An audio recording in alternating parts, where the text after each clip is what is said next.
morning. This is the Eager Beaver Show. You are listening to a True North Eager Beaver Media Incorporated podcast.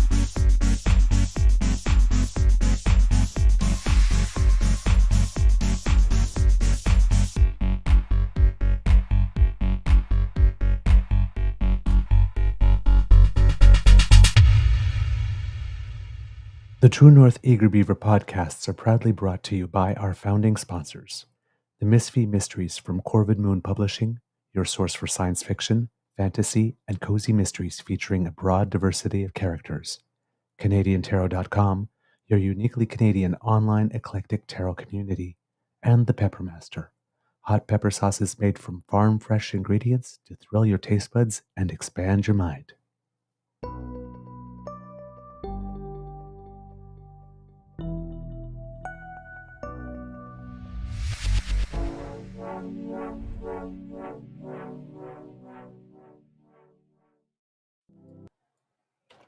Well, good morning and hello, kids, and welcome to season 4 and episode number 475 of the Daily Beaver Morning Show here on the Cryo Media Network. Yeah. Today, Crier the Media. recording day is Monday, September 23rd, 2024. And it is going to be an I don't know what day at the Beaver Lodge, actually, to be totally honest, because I haven't had a chance to check this morning. It's been a bit of a weird morning. I'm your host, the Eager Beaver, pronouns he, him, hey, Mr. Beaver, eh? And with me, as always, is my good friend, Mr. Grizzly. A big thank you goes to our podcast founding sponsors, the Peppermaster, the Misfit Mysteries from Corvid Moon Publishing, and CanadianTarot.com. Apologies for the late start. As the kids that were in the chat knew, I was ready to go about 5 minutes before showtime, and then computer said no to absolutely everything repeatedly, many times. But Gotta migrate to the new computer, man. Gotta migrate to the new computer. I have no time to set it up, and like I said, if it keeps on doing this, I'm trying to get up to date on the episode descriptions before I make the switch, so I don't get another delay. But hey, I tell you, it's doing this weird thing now that when I shut it down, because I took a bit of a media break this weekend, and went out and did some stuff and lived life. It doesn't turn back on with the settings that were there when I turned it off. Like things just completely change, which is bizarre. really bizarre. Just started doing this like Friday show and now today. I would suggest not turning it off then. Just let it go to sleep. I've tried that too, but when I go to sleep and then I try to turn it back on, nothing happens. So I have to reboot. So this is what's been happening the last 3-4 days. It's just been really weird. So things that are on my screen that I have ready, you turn it back on and you press restore and everything comes back. They don't come back. Right. So, well, that sucks. Yeah, it really does actually, because it really throws you off.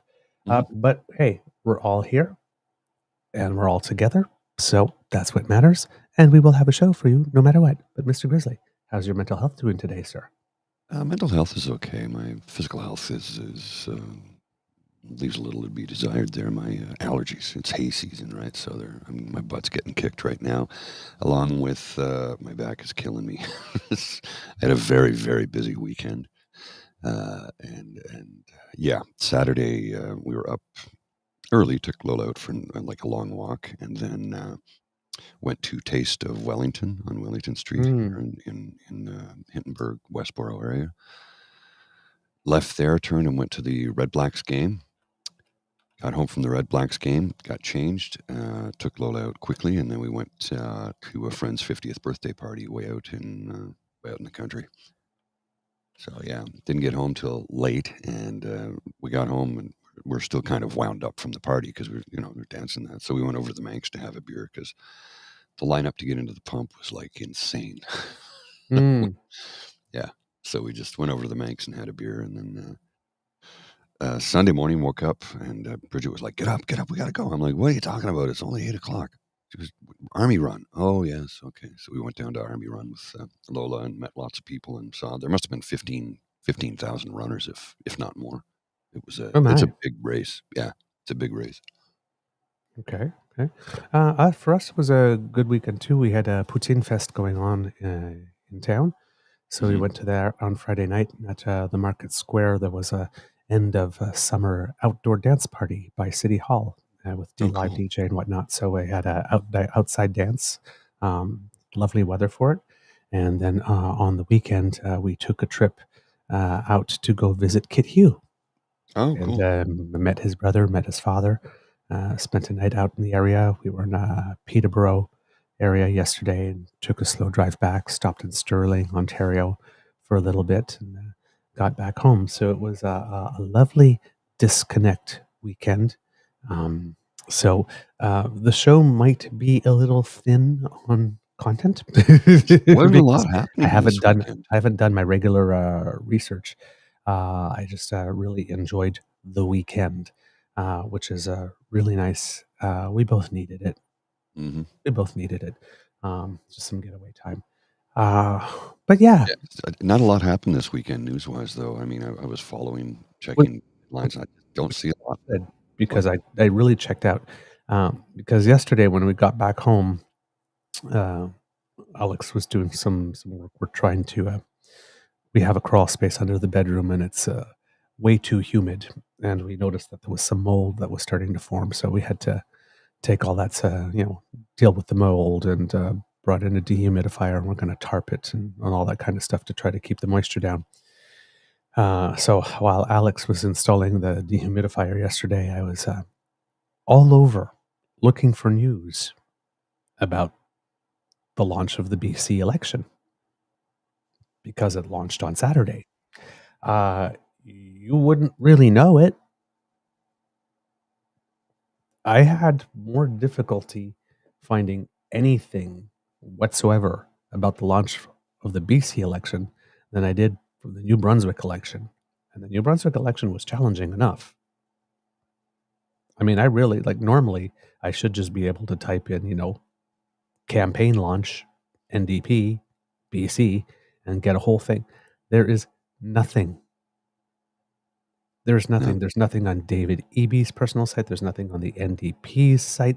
There's literally nothing. There are little clips and newscasts, but nothing. Which I don't know who's doing comms for the political parties this provincial election season. Yeah, you're right, Kit Saucy. The U.S. election has taken all the spotlight. But my word, you think that the comm shops from the parties at least would be filming everything and putting it on their YouTubes. Well, you would Right? think, but I that's not mean, the it's a case. campaign launch. You just need to set a camera, press start. You don't need to pan. You don't need to zoom in. You don't need to make cuts. You just record the whole thing as it happens and then just put it up.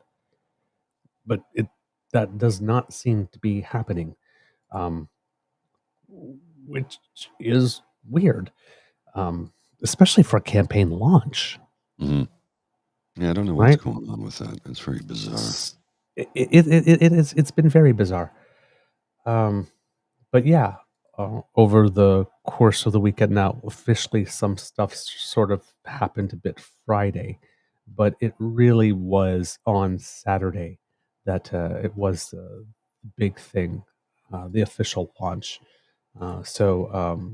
The premier um, went to visit the lieutenant governor of the province of British Columbia, whose name I believe is Janet Austin, if I'm Hmm.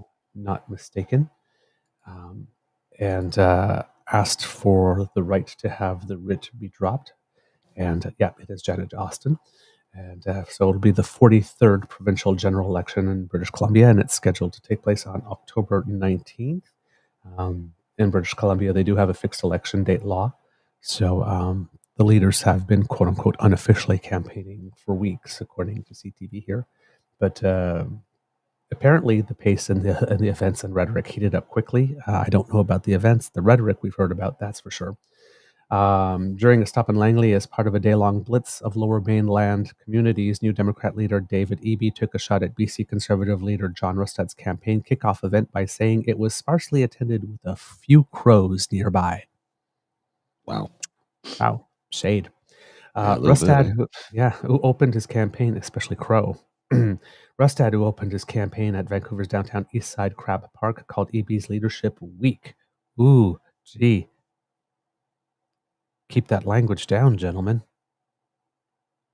Crows and weak. Ooh, it's getting a little hot in here. Jeez, God. Are you guys voted it in? Green leader Sonia Furstenau strove for a different tone during her party's campaign launch in Victoria and stayed out of any name-calling. Quote, while the other parties have focused the early days of the campaign on political maneuvering and mudslinging, the BC Greens have released a series of evidence-based plans that will make BC the best place in the world again, she said. Now, people are, analysts, pundits, whatnot, are saying that, how would I put it? That in this election, a lot of the territory is pretty much already staked. The BC interior and all that stuff will probably be going conservative. Stuff in Vancouver and certain other areas might be going liberal. The Greens currently have 2 seats. There's some speculation that the Greens might emerge from this one with no seats just because everything is so polarized, not because the Greens don't have anything to offer. The polls show both parties tied at the exact same vote intention rates, leaving the NDP with about a 5 or 6 seat, when you translate into seats, edge at the moment as the campaign starts. But this is something I wanted to show you again, kids and cubs, because when we're looking at the federal take, right now we're looking at the polls and we're seeing this big gap. And I keep on talking about things often reverting to the mean when it comes time for an election, when it tends to get a little closer. And the BC chart really shows this, and I will put it up, Mr. Grizzly. Now, again, we have to recognize that in BC, there's some abnormal circumstances in that, how can I put it? Oh, wait a minute. This is the federal one. Pardon me. That's the wrong map. Darn, I forgot where I was going with this one. Oh yes, sorry, the gap. I got thrown by the wrong map coming up. What they're here we go. This is the right one. I'll put it up here, Mr. Grizzly. So there's a big gap at some point, and this is what we're seeing federally, but I want to show it to you on BC as well. So if you look here at the beginning of the year, 2024, right here where you see the cursor, this is where the NDP was, and this is where the Conservative Party in British Columbia, which has changed so many times since then. I don't even know what it is anymore. Yeah, so I mean, here you had a Unite the Right movement that started, and then the BC United flip. So I mean, this is not your typical set of circumstances behind this graph, because normally that doesn't happen in a province. But you see that right as we're getting closer to an election, see it looks, oh yeah, the NDP's cruising to this. Don't bother, don't show up. It's already in the bag. And then as we get closer, and basically they start the election tied. So this is what I'm looking for to happen at the federal level as well. And if that doesn't happen as we get closer, then you know for sure you got to change election, right? But federally, we have to get through 3 provincial elections and the U.S. election first before you get to have any real sense of what it is that the federal parties will be going into the next federal election, the overall temperature of the water in which everybody's going to be swimming in for that. So that's why I'm pretty much ignoring federal stuff until at least maybe, 2-3 weeks after the U.S. election, and we see what the reaction is here. But I fully expect as an election call comes nearer that what it is, the big gap that there is will start to narrow, and then we'll get into a competition for sure. And if that doesn't happen, then you know for sure it's over for the incumbent. But over here in British Columbia, it's this is a really interesting graph, and you can see that the Unite the Right movement in British Columbia has worked. Certainly seems like it.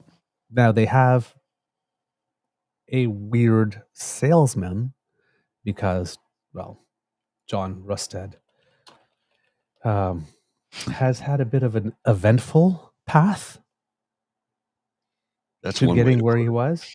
I believe he was with a certain political party at one point, and then I don't know if he left on his own or was invited to leave or was kicked out.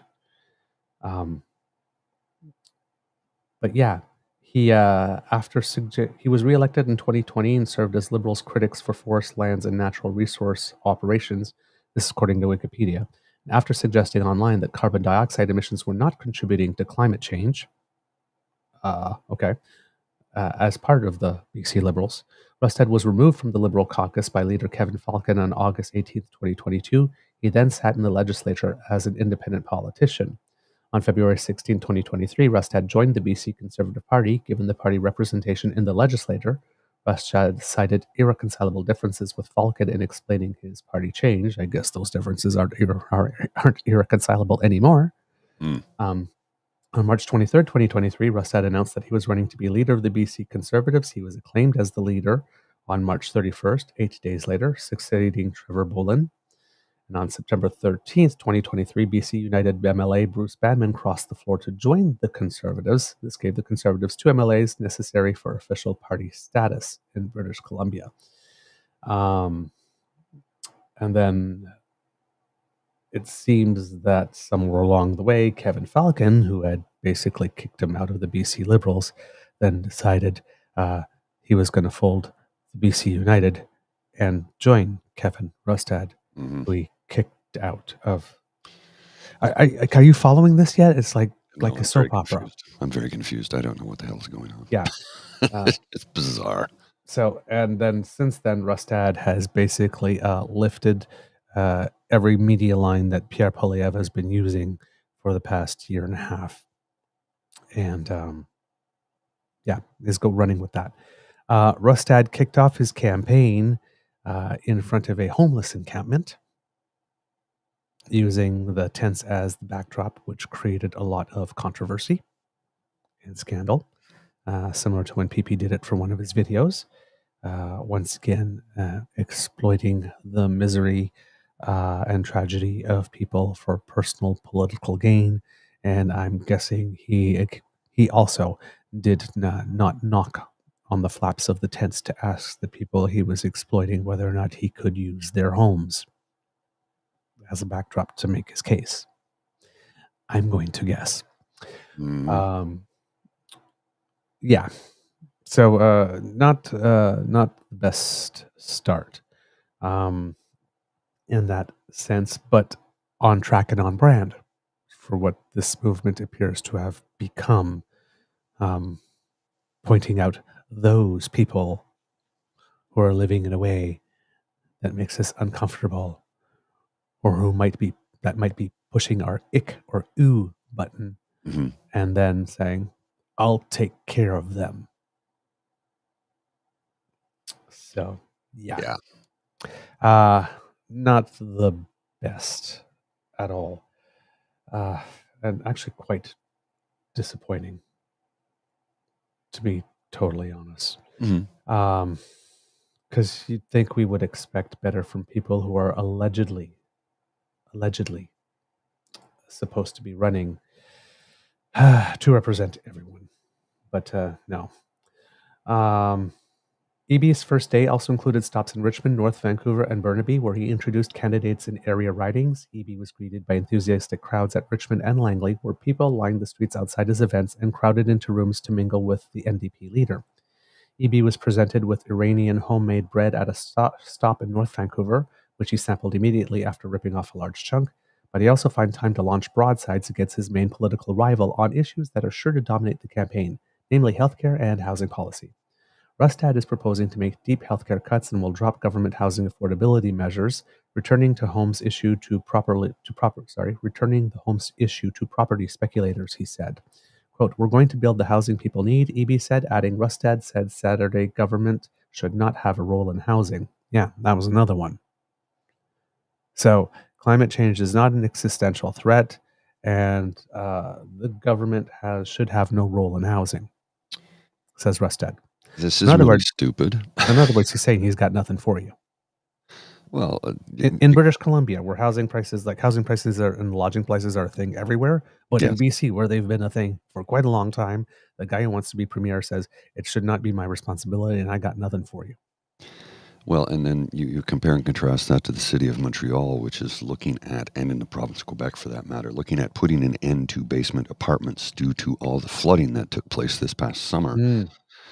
75,000 personal property claims from last month's storm, basement flooding, 2.5 billion in damages. Montreal will now allow boroughs in the city to ban construction of new basement apartments.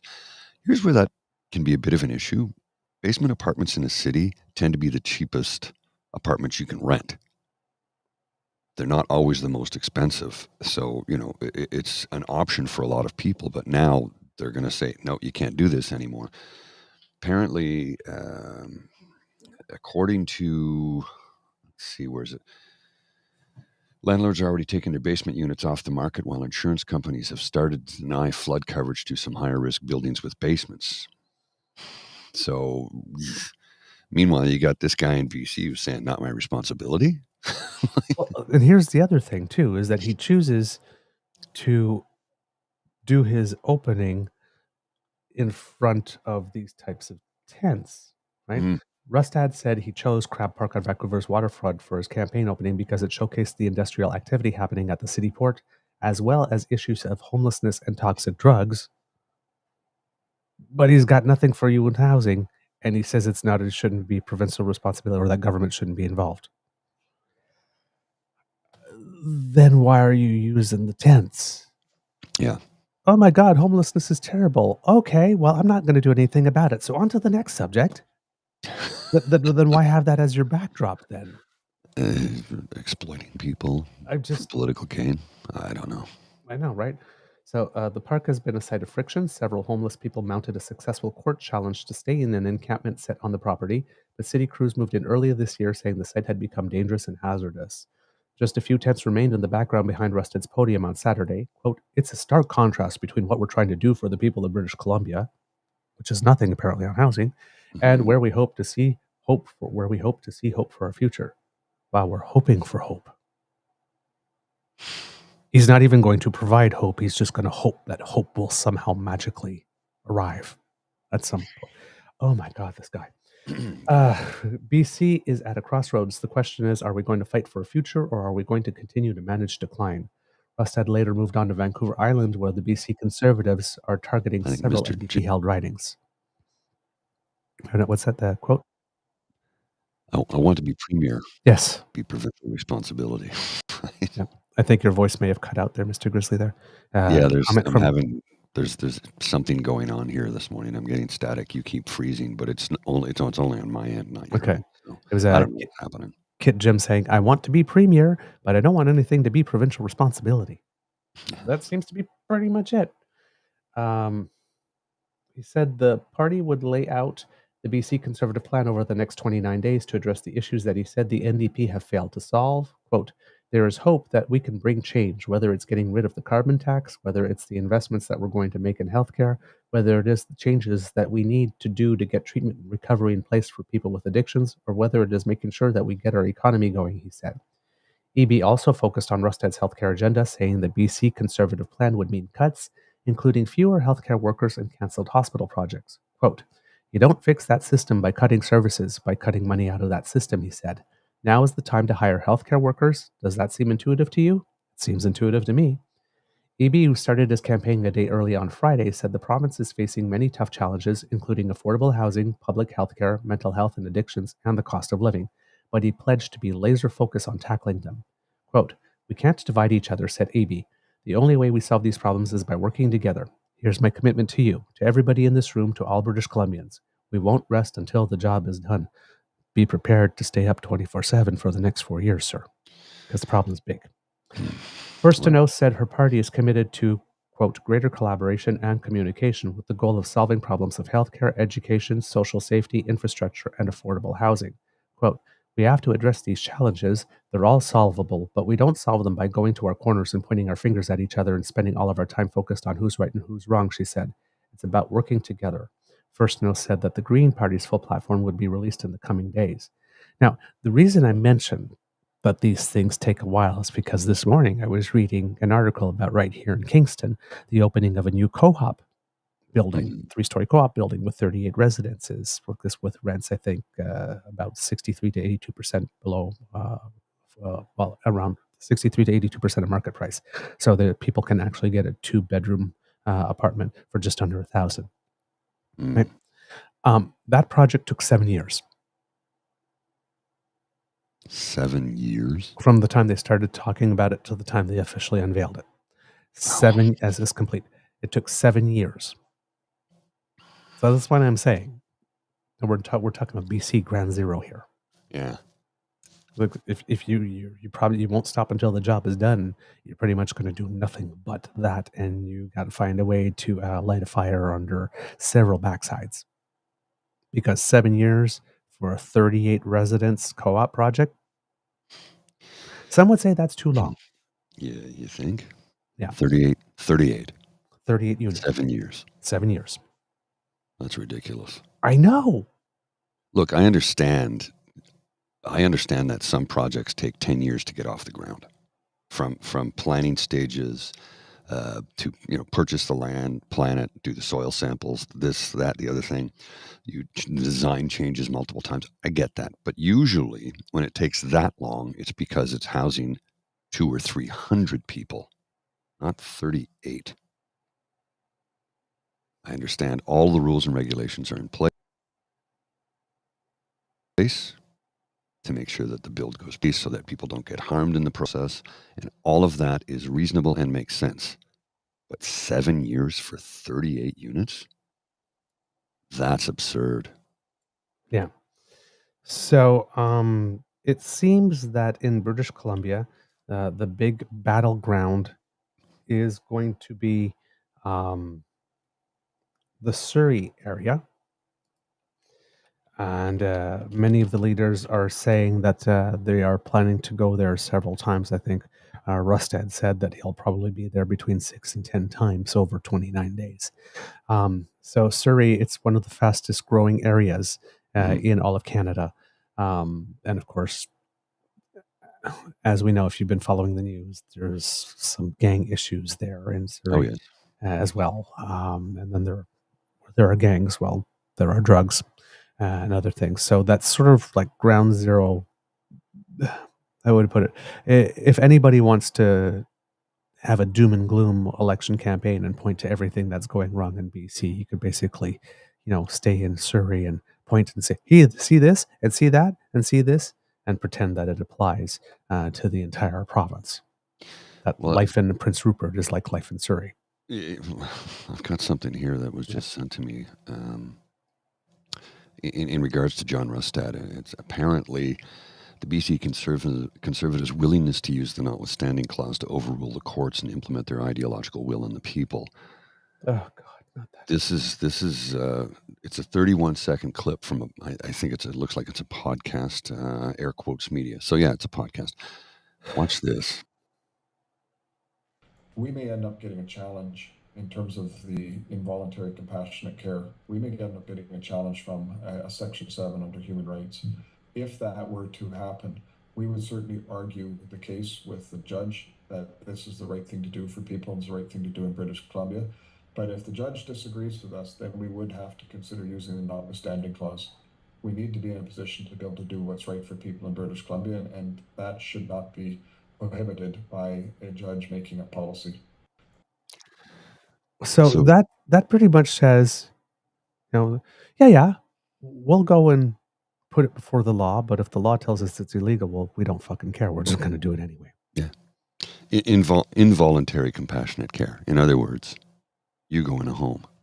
You go into a place where you have no say in it. You have lost your ability to defend yourself or your right to be free. And basically they're locking them up effectively is what's happening.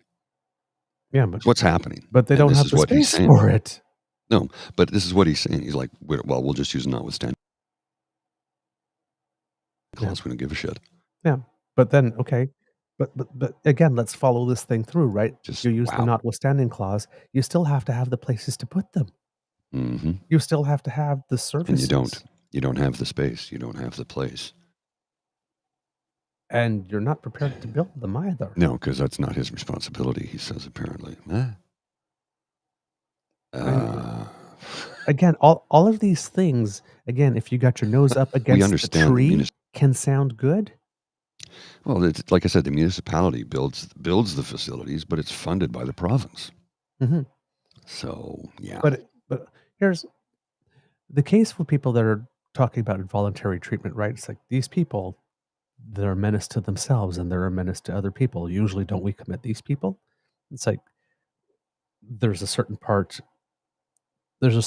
where people get where, yes, we do, Mm-hmm. right?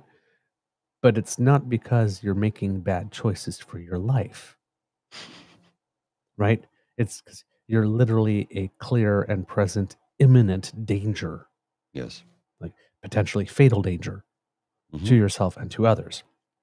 Not because you happen to not like somebody's lifestyle or they're making choices that are damaging to themselves. But if you're going to do that, then you have to build enough treatment centers for the issue that you have. Because, and here's the thing, it's what's going on in Ontario, and he's planning to do this in British Columbia as well, is shut down the overdose prevention centers. If you shut them down, it's just going to move the problem to the streets. Well, yes, but if in Ontario, say like us, we're going to build these heart hubs. This is going to be 358 spaces or whatever. If there are more than 358 addicts on the streets, and you close the sites before you actually build the centers, and they're staffed and they're operational, you've just created a gap. Yes. Where people just die. Then, if they are open and you happen to have them staffed, yes, there's only a certain number of spaces. What happens to the rest of the people? They die. Yeah. Right? So this is the type of project where you turn around and you talk to someone at home that, that doesn't have time to game it out. Mm-hmm. Because they're working double overtime and they have kids and maybe parents living at home too, and they're busy. They're something like this. People are dangerous to themselves. I'm walking outside my street. I'm walking outside or I'm walking downtown and I see all these people there like this and I don't feel safe or, like this, or I'm concerned or I'm, holding my purse a little tighter when I'm walking down like this. Yeah, do something about it. Okay. But if you're going to do something about it, you got to do something about the whole problem and you have to build the infrastructure and fund it before you shut off what's there now for it to have any noticeable impact and any real positive impact right from the get-go to set yourself up for success. If you're not prepared to do that, don't promise people that you're going to tackle the problem because you're not. All you're doing is moving from one geographic area to another, ensuring more people die, ensuring more people find needles, ensuring more people trip over bodies in alleyways.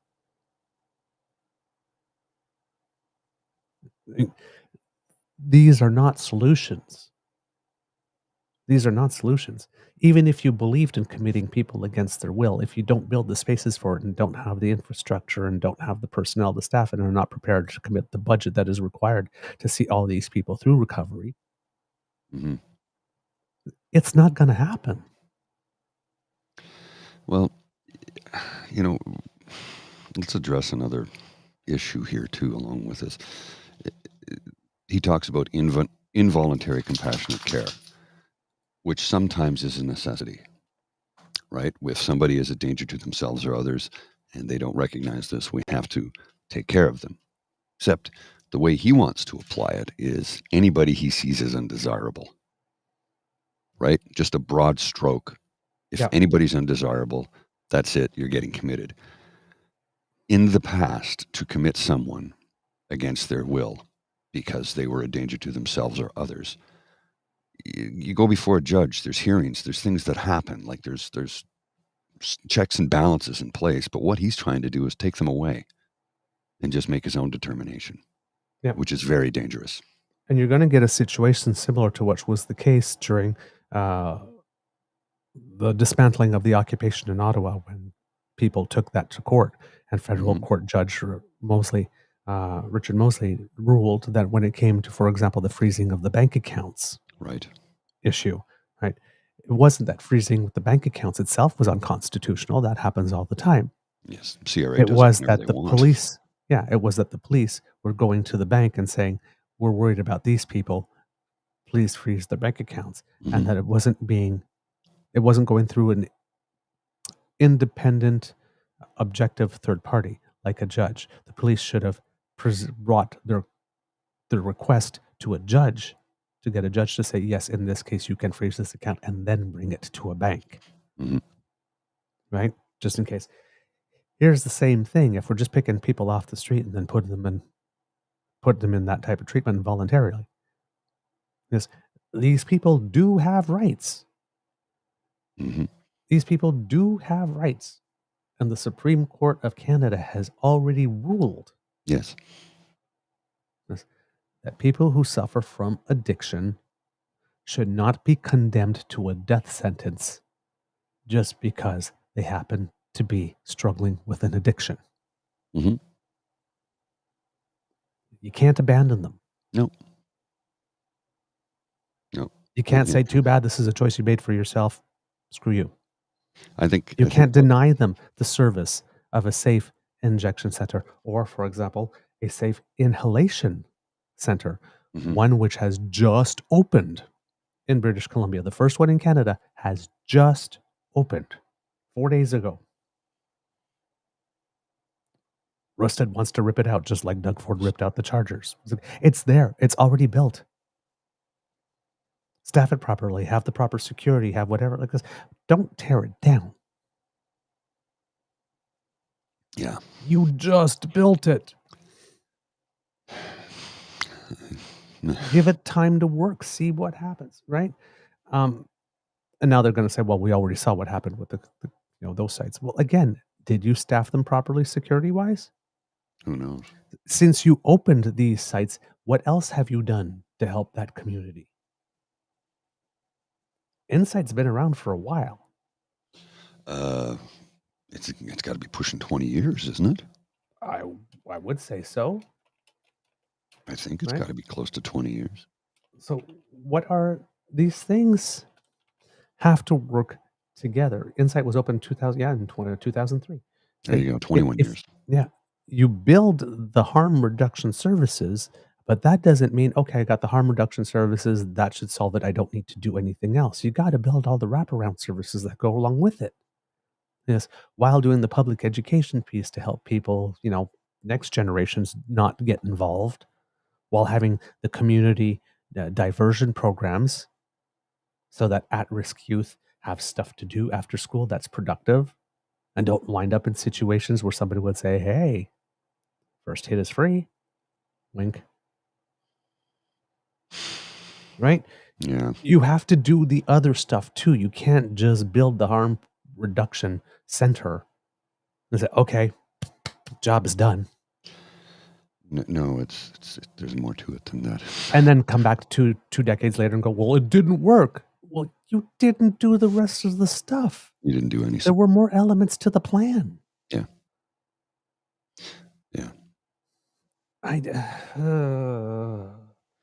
These people. Well, and this is part of the conservative ideology, I think, in many cases. Well, it didn't work right away, so it's a failure. Let's bring in the private sector. No. And again, I say conservative, not progressive conservative. Conservative. Reform Party. Because progressive conservatives, now some have sold off institutions to our detriment. Air Canada, for an example, Brian Mulroney sold that off. That was nationalized. He sold it off to a private investor firm, and now we have what was once a great airline is now a shadow of its former self. Anybody who's flown with them recently would know that, because the shareholders need a bigger dividend check every quarter. So as a result, they cut back left, right, and center, right to the bone. What is the bare minimum required by law? That's what they do. That's what all of these companies are doing today. Mhm. And I watched a very good episode of 60 Minutes last night. I don't know if you caught it. And they had Lena Khan on there, who's the head of the Federal Trades Commission, the FTC. Mhm. Oh boy, big companies are afraid of her. Mm. They're terrified of her because she's taking them down. And she's talking about greed. She's like, the problem here is greed. And I watched it last night with Bridget, and we were like cheering her on. It's like, I'm a fan of this person.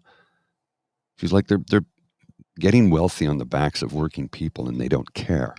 They don't care who they harm as long as they get a bigger check each year or each quarter. Greed is bad for everyone. Mhm. It's just terrible. It harms so many people in the process, and it destroys the greedy person. It gets their life is destroyed in the process too. I've read a lot of articles about this, and some a gentleman who used to be a broker, and he just talking about how 1 year at Christmas his end of year bonus was only going to be $4 million. He's like, how am I supposed to survive on that? And he said it out loud, and he said, I had a sudden realization. What the hell is wrong with me? How am I going to survive on a $4 million bonus? Yeah, bonus. Not even salary, bonus. He said, literally, I had a clear thought. It's like, I have to stop. He got out of the game, and he started an organization similar to NA or AA, if you will.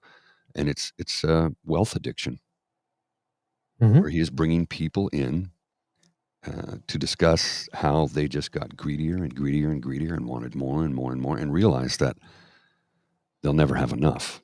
Yeah. Which is why they're walking away from it. Well, see, and that's a human nature thing, right? Mhm. Everybody compares themselves to someone else. So depending what circle you're swimming in, even when you're really rich, there's always someone who's richer than you. That's right. So when is it That's what I'm enough? saying. They're playing Monopoly for real at that level, right? For them, it's not just a board game. Well, it was it reminds me of the story of years ago. The author of Catch-22, whose name is escaping me right now, he'd only written a few books, not like hundreds of bestsellers, but he had a few bestsellers, and Catch-22 was a big one, which became a movie, and I think there was a TV series at one point, but I could be wrong. Joseph Heller. Joseph Heller, thank you. And he was at a meeting where they were celebrating some billionaire who had just achieved something new. And somebody said to Joseph Heller, he says, if you got out and wrote more books and pushed more, you could have his kind of money. He says, no, I'm good. He says, well, yeah, but look at what he's done, all this. He goes, look, he has all this money and all these possessions and all this power, but there's one thing I have that he'll never have. He said, what's that? He says, enough. I have enough. He'll never have enough. I don't need more. I'm happy with what I have. I have enough. And we need more and more people to adjust to that mentality. Because if we don't, it's just bad. I keep on thinking of like Sinead O'Connor's album title, I do not want what I haven't got. Yeah, exactly. I say that often to people. It's like, I'm 50. If I haven't got it by now, it's because I didn't want it. Yeah. Most likely. I haven't put in the energy or the effort to get it. I already have. For me to have it. I'm a working class individual. Well, not right now, but you know what I mean. And I already have more than I ever dreamt possible. Like in reality, you have your fantasies when you're younger. I want to be rich and I want to do this and I want to travel the world. I've done all of those things. I've traveled the world. There's still parts of it I want to go and visit and see, of course, but I've been fortunate enough to have friends who live in parts of the world that I can go and stay at, because if I want to go travel throughout Europe, if I don't have a place to stay, I simply can't afford to do it. Mm-hmm. And sometimes just getting the money together for the flight was difficult. I've used points to travel. I've, scrimped and saved. And so, people, you've been to Paris a dozen times. I go, yeah, I have. And I've been fortunate enough to do that. And there are choices that you made of things that you were not going to have in order to have that. I never wanted to own a home. I wanted to see the world. I couldn't do both. It was own a home or see the world. I wanted to see the world. And me, when I was a kid, it was younger, so the same thing. I wanted to see the world. And then later on, it's sort of like, ooh, roots. Maybe I need that. And my priorities shifted. But I was a foster kid. I didn't bother to take the driving lessons when I was 16, like everybody else did in my high school and upper middle class neighborhood, because I figured I would never have enough money to buy a car. Right. So what's the point of spending like $300 now when I'm 16 trying to learn how to drive something I will never own? Because I figured my station in life was my station in life. Oh yeah. Like this, and I knew I could pull myself out of it, but it would take a lot of work, and and it wasn't guarantee of success. And I certainly wasn't going to I'm 16. I'm trying to save enough money to go to university for tuition. So driving can wait. Thank you. Right. Because, if I don't go to university and get a degree and get a good job, there's certainly no chance in hell I'm going to be owning a car. So it's like, this is like a wasted $300 right now. Right. That was my thinking. I never thought I would be a homeowner. I never thought I would be operating a business. Yeah. When I was 6, I'm a welfare kid. Right. Yeah. I was hoping for, like I said, a nice apartment that was safe, that could be somewhat tastefully decorated,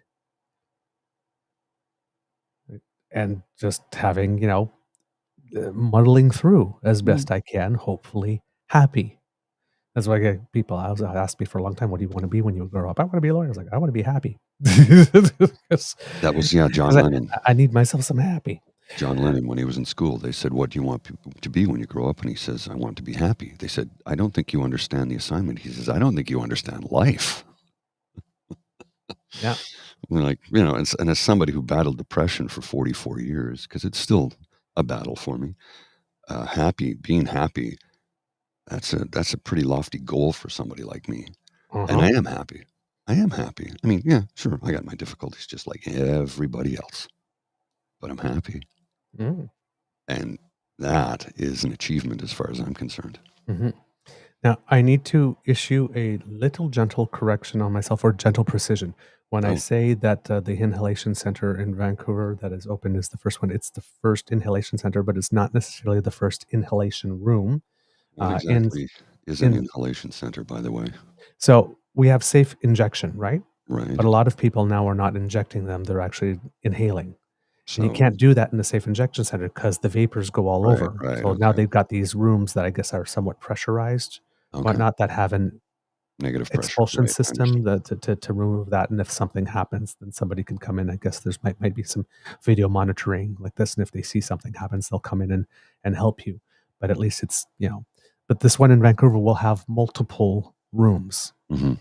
So many clients can come at the same time.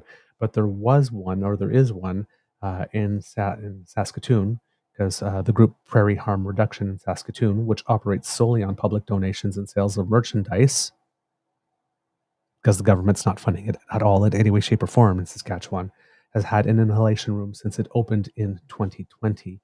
And there were some in Alberta as well for a time.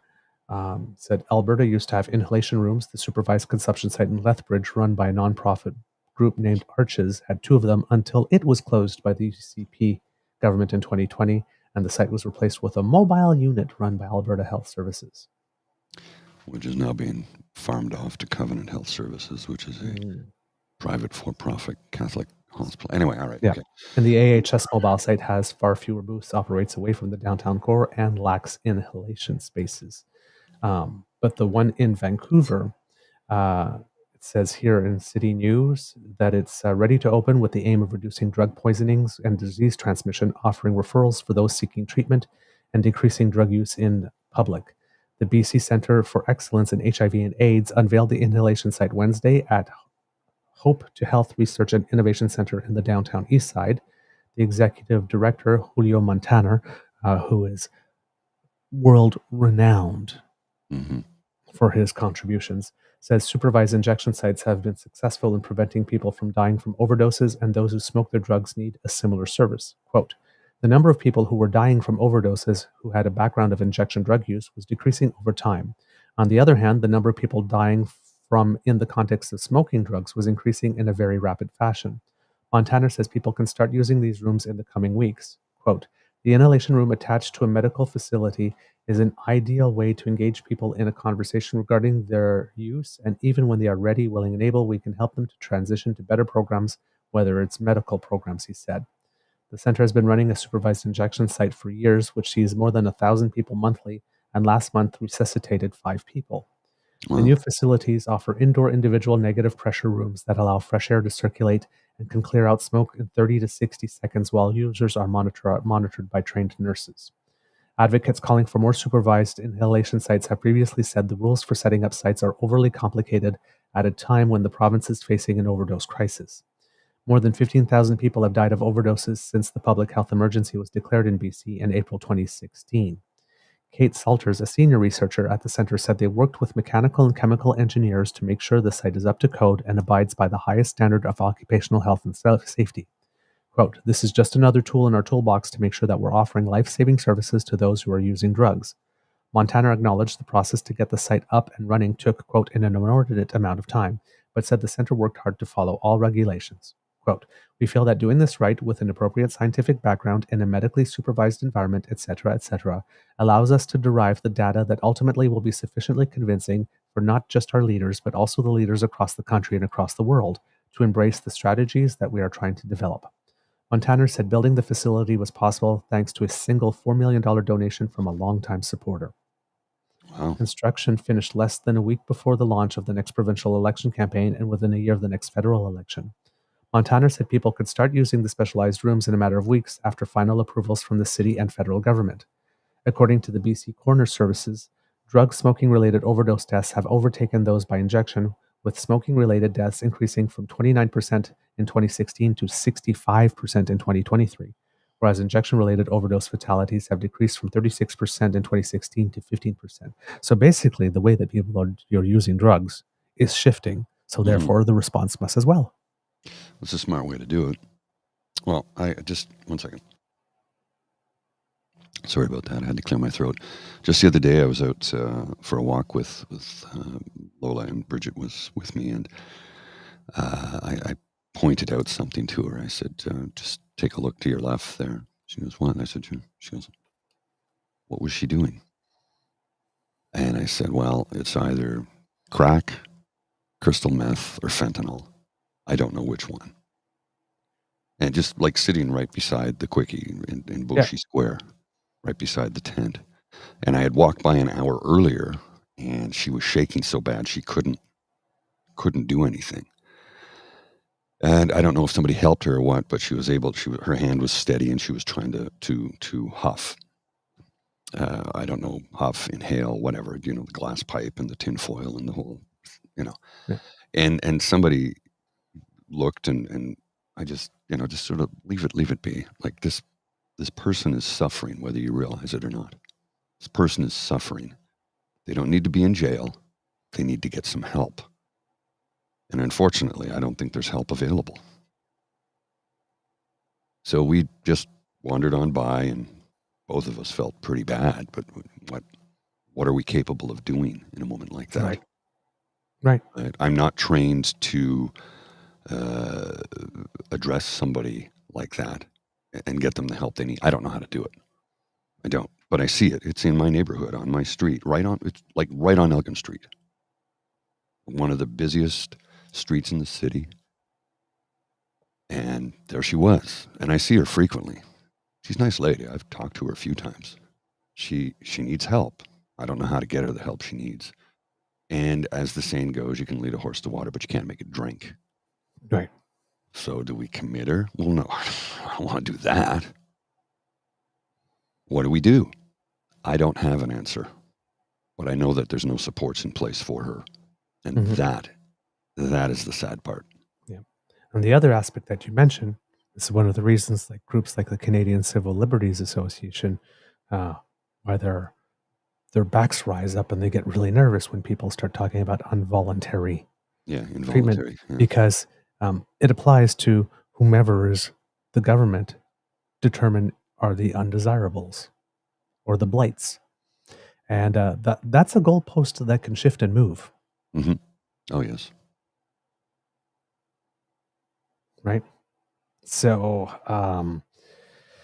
That's a power you want to be very, very, very, very, very careful to whom you give it to. Because the next person who gets it can turn around and then use it against you. Exactly. Well, this comment here from Ree, until you feel the power of addiction, it's hard for someone to understand. And I do not, nor will I ever fully understand the power of addiction. I'm lucky I don't have an addictive personality. I'm very lucky I don't have that.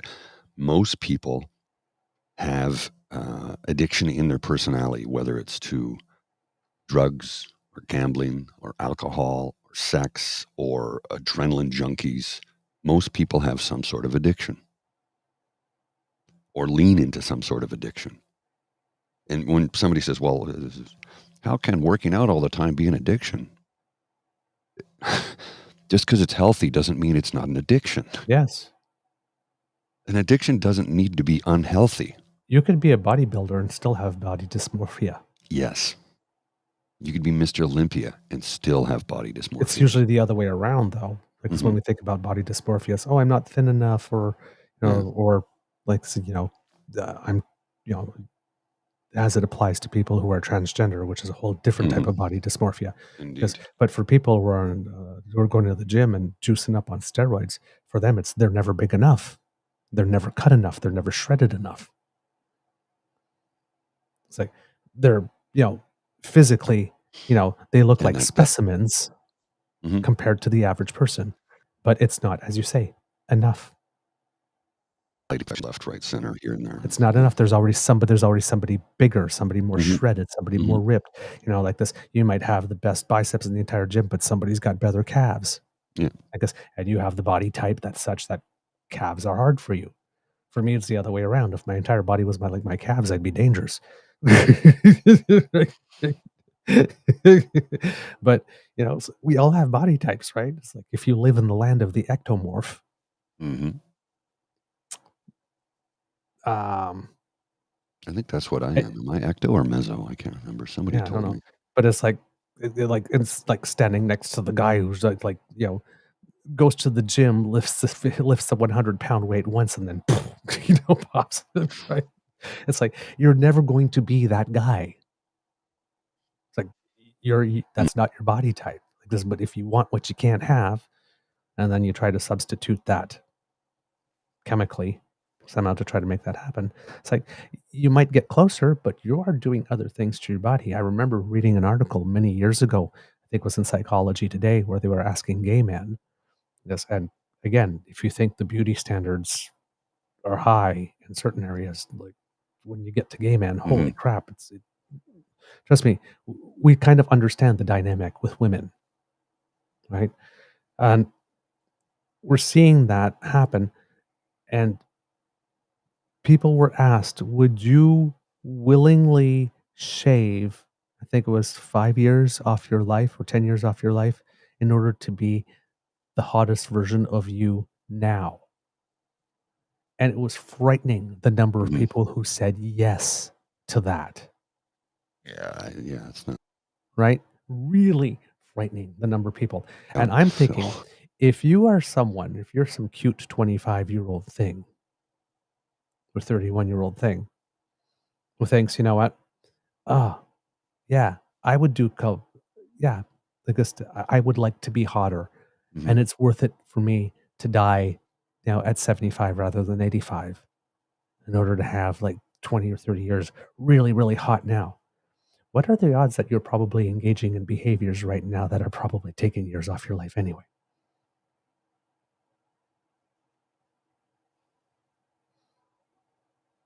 You're probably more likely. I don't have data to support that, but if you're okay with that, what says you aren't already someone who's hitting the gym and juicing? Right? Or willing to engage in plastic surgery. Or all those, and again, everybody makes their own choices, but every surgery you go under is a risk. Right? That's what got Joan Rivers eventually, right? Yeah. She went for one more plastic surgery, and right. So at some point, like Mr. Grizzly says, at some point there has to be a concept of enough. And if that's not there, One would hope. and that happens with drugs as well. People who party recreationally. Hmm. I remember from my rave days, right? There are people that went to a rave and they had like, this is all I need, and that's fine. Hmm. And then there were other people that were going back to the bathroom several times a night, like this for Hmm. yet higher high. And you could always tell the difference around like 7 a.m.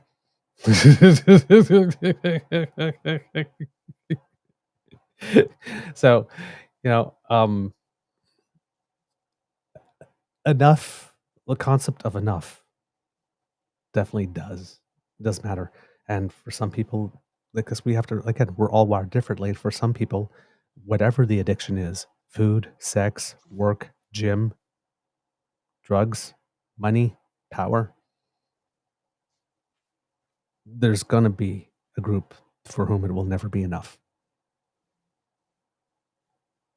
There's going to be a group for whom it will never be enough. They always And exist. They always. Yep. And the services are needed for them. Unless you're just going to say that anybody in life for whom there's no such thing as enough, we've all pre-decided that we discard them and abandon them to their fate. I'm not sure that that's entirely compatible with wanting to be a government that is supposed to serve everyone. If you're serving everyone, you're also serving people with the more or complicated or difficult cases. And you have to be there for them. So starting off an election campaign where you're pointing to them and saying, see, that? Mhm. You want more of that? Nobody wants more of that. Well, and they're othering. Pointing, yes, but pointing to othering, it right? with that ooh face, Yeah. like this, and looking down and punching down, helps nobody. And it doesn't help the people that you think you're helping, too. Well, and it's the thing that our friend David Moskrop always says, and I've started using it a lot in real life. The conservatives are always punching down. They're punching down on people who cannot punch back. Mm. And they know it. Mm. And that's why they continue to do it. And they always first to punch down on people they assume that nobody will stand up for. Always. Always. That is not progressive. And I've talked to some friends of mine who are lifelong progressive conservatives who are absolutely disgusted by that. And I've had conversations with a friend of mine who's an immigrant. He's in his 70s. He's been here for over 55 years now, or 54 years now. And he's he's a lifelong progressive conservative. And we had a conversation one day a bunch of years back, and I said, would you agree with me that there's a certain percentage of the population that is unemployable? I said, I'll say around 3%. He says it's higher than that. I said, yeah. He goes, anywhere from 5 to 7. It fluctuates. These are people who cannot work, period. They can't, whether it be for physical or a mental health reason or whatever have you. We don't know. It's not important. There is a percentage of the population that is unemployable. And he says, and we need to take care of them. We need to make sure they're housed. We need to make sure they have enough money to live on. He says, because not doing that costs us more. That's why I say he's a progressive conservative. He understands that if we invest money in people, it saves us money. I mean, how many, UBI? Richard Nixon came up with a UBI. Richard Nixon. EPA, Richard Nixon. Was Richard Nixon a good man? I didn't think so. Smart man? Yes. Knew how to play the game. Don't think he was a good man, my opinion. But again, a progressive idea. Let's give people enough money to live on so that they can support themselves instead of society having to do so. Now, society is technically doing it by funding it through taxes and a universal basic income, but it's costing us less. It costs us less to keep people housed and fed and clothed than it does to have them on the streets. And Dan can attest to this. People living on the streets tie up resources, EMTs, police officers, court systems, jailhouses, et cetera, et cetera, et cetera. And it costs us all more money in the long run. So let's come up with a UBI. Let's come up with a system that takes care of people at the most basic level. Because there's always going to be, like I said, a segment of the population that is unemployable. And if you cannot accept or understand that, well, there's no point in having the conversation with you, because you refuse to see the truth. You refuse to believe facts. You refuse to understand. Some people are just incapable of work. And you also would rather live in a world of should rather than a world of is. Yeah. This should not be happening. They should not be. Yeah, but it is. And they are. Mm-hmm. So deal with that. We should be having a better world. Yeah, but we don't. We don't. So let's work with what we have and make things better for everybody else. We can. We have the money. People say, we can't afford this. You know, something called SUSE and CERB and a couple other programs that came along literally overnight for millions of Canadians. I know there were people who fell through the cracks. I know there were people who didn't get anything. I understand that. System wasn't perfect, but it was implemented at a record pace so that we could help people survive. We can do this. A UBI is possible. It's something we can implement. We can house people. We just have to have the will to do it. And what we really need are a few loud, powerful voices to get on side with this. Some wealthy individuals, be they tech or property developers, I don't care. Somebody with money and power and a loud voice who knows that this is the right thing to do and can really push it forward. Me, I'm just one tiny little voice amongst a sea of them. Can I affect change? I doubt it, but I'll try. I'll talk to everybody I can and say, here's why we need a UBI. The evidence is empirical that proves it works. In Finland, they eliminated homelessness. It's gone. And of the 85% of the people that they housed, not only did they get clean and sober, but they're employed. They have jobs now. They're putting money back into the system. This is a fundamental progressive conservative idea. As Wab Kinew said, we're willing to give you a hand up if you meet us halfway and put in some effort. Don't quote me. I was paraphrasing. I don't have the exact words in front of me, but that's effectively what he said. And again, that is a progressive conservative ideology. That is a Joe Clark ideology. That is a John Robarts ideology.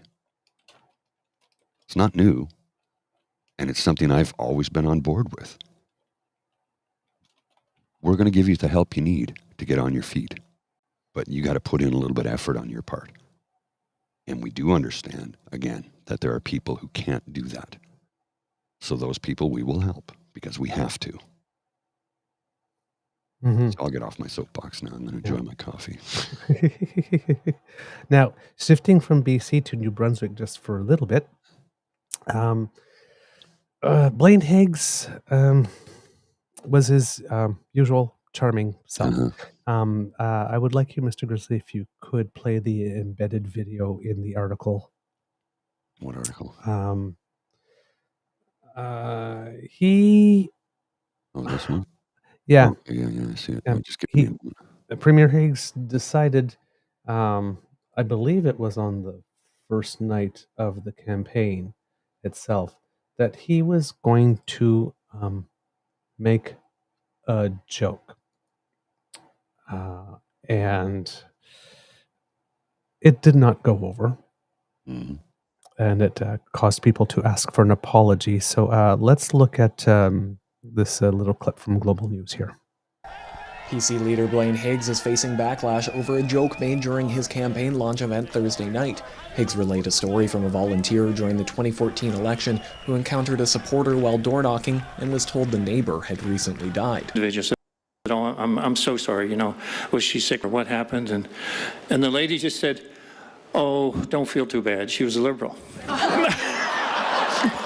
Asked about the comments on Friday morning, Liberal leader Susan Holt said they were in bad taste and said it's incumbent on all candidates to keep the campaign respectful. When the Premier is talking about dead Liberals and laughing at it, it certainly creates the temperature that's concerning. While campaigning in Edmundston on Friday, Higgs confirmed the story was true and said too much was being made of the joke. I don't think we should overplay that. You know, it was a real-life experience that one of our candidates, our volunteers had when they were knocking on doors, and I don't think we should make more than that out of it. David Coon, leader of the Green Party, also condemned the remarks, noting a shift in the Premier's rhetoric. He's descending into a very dark place, Mr. Higgs is.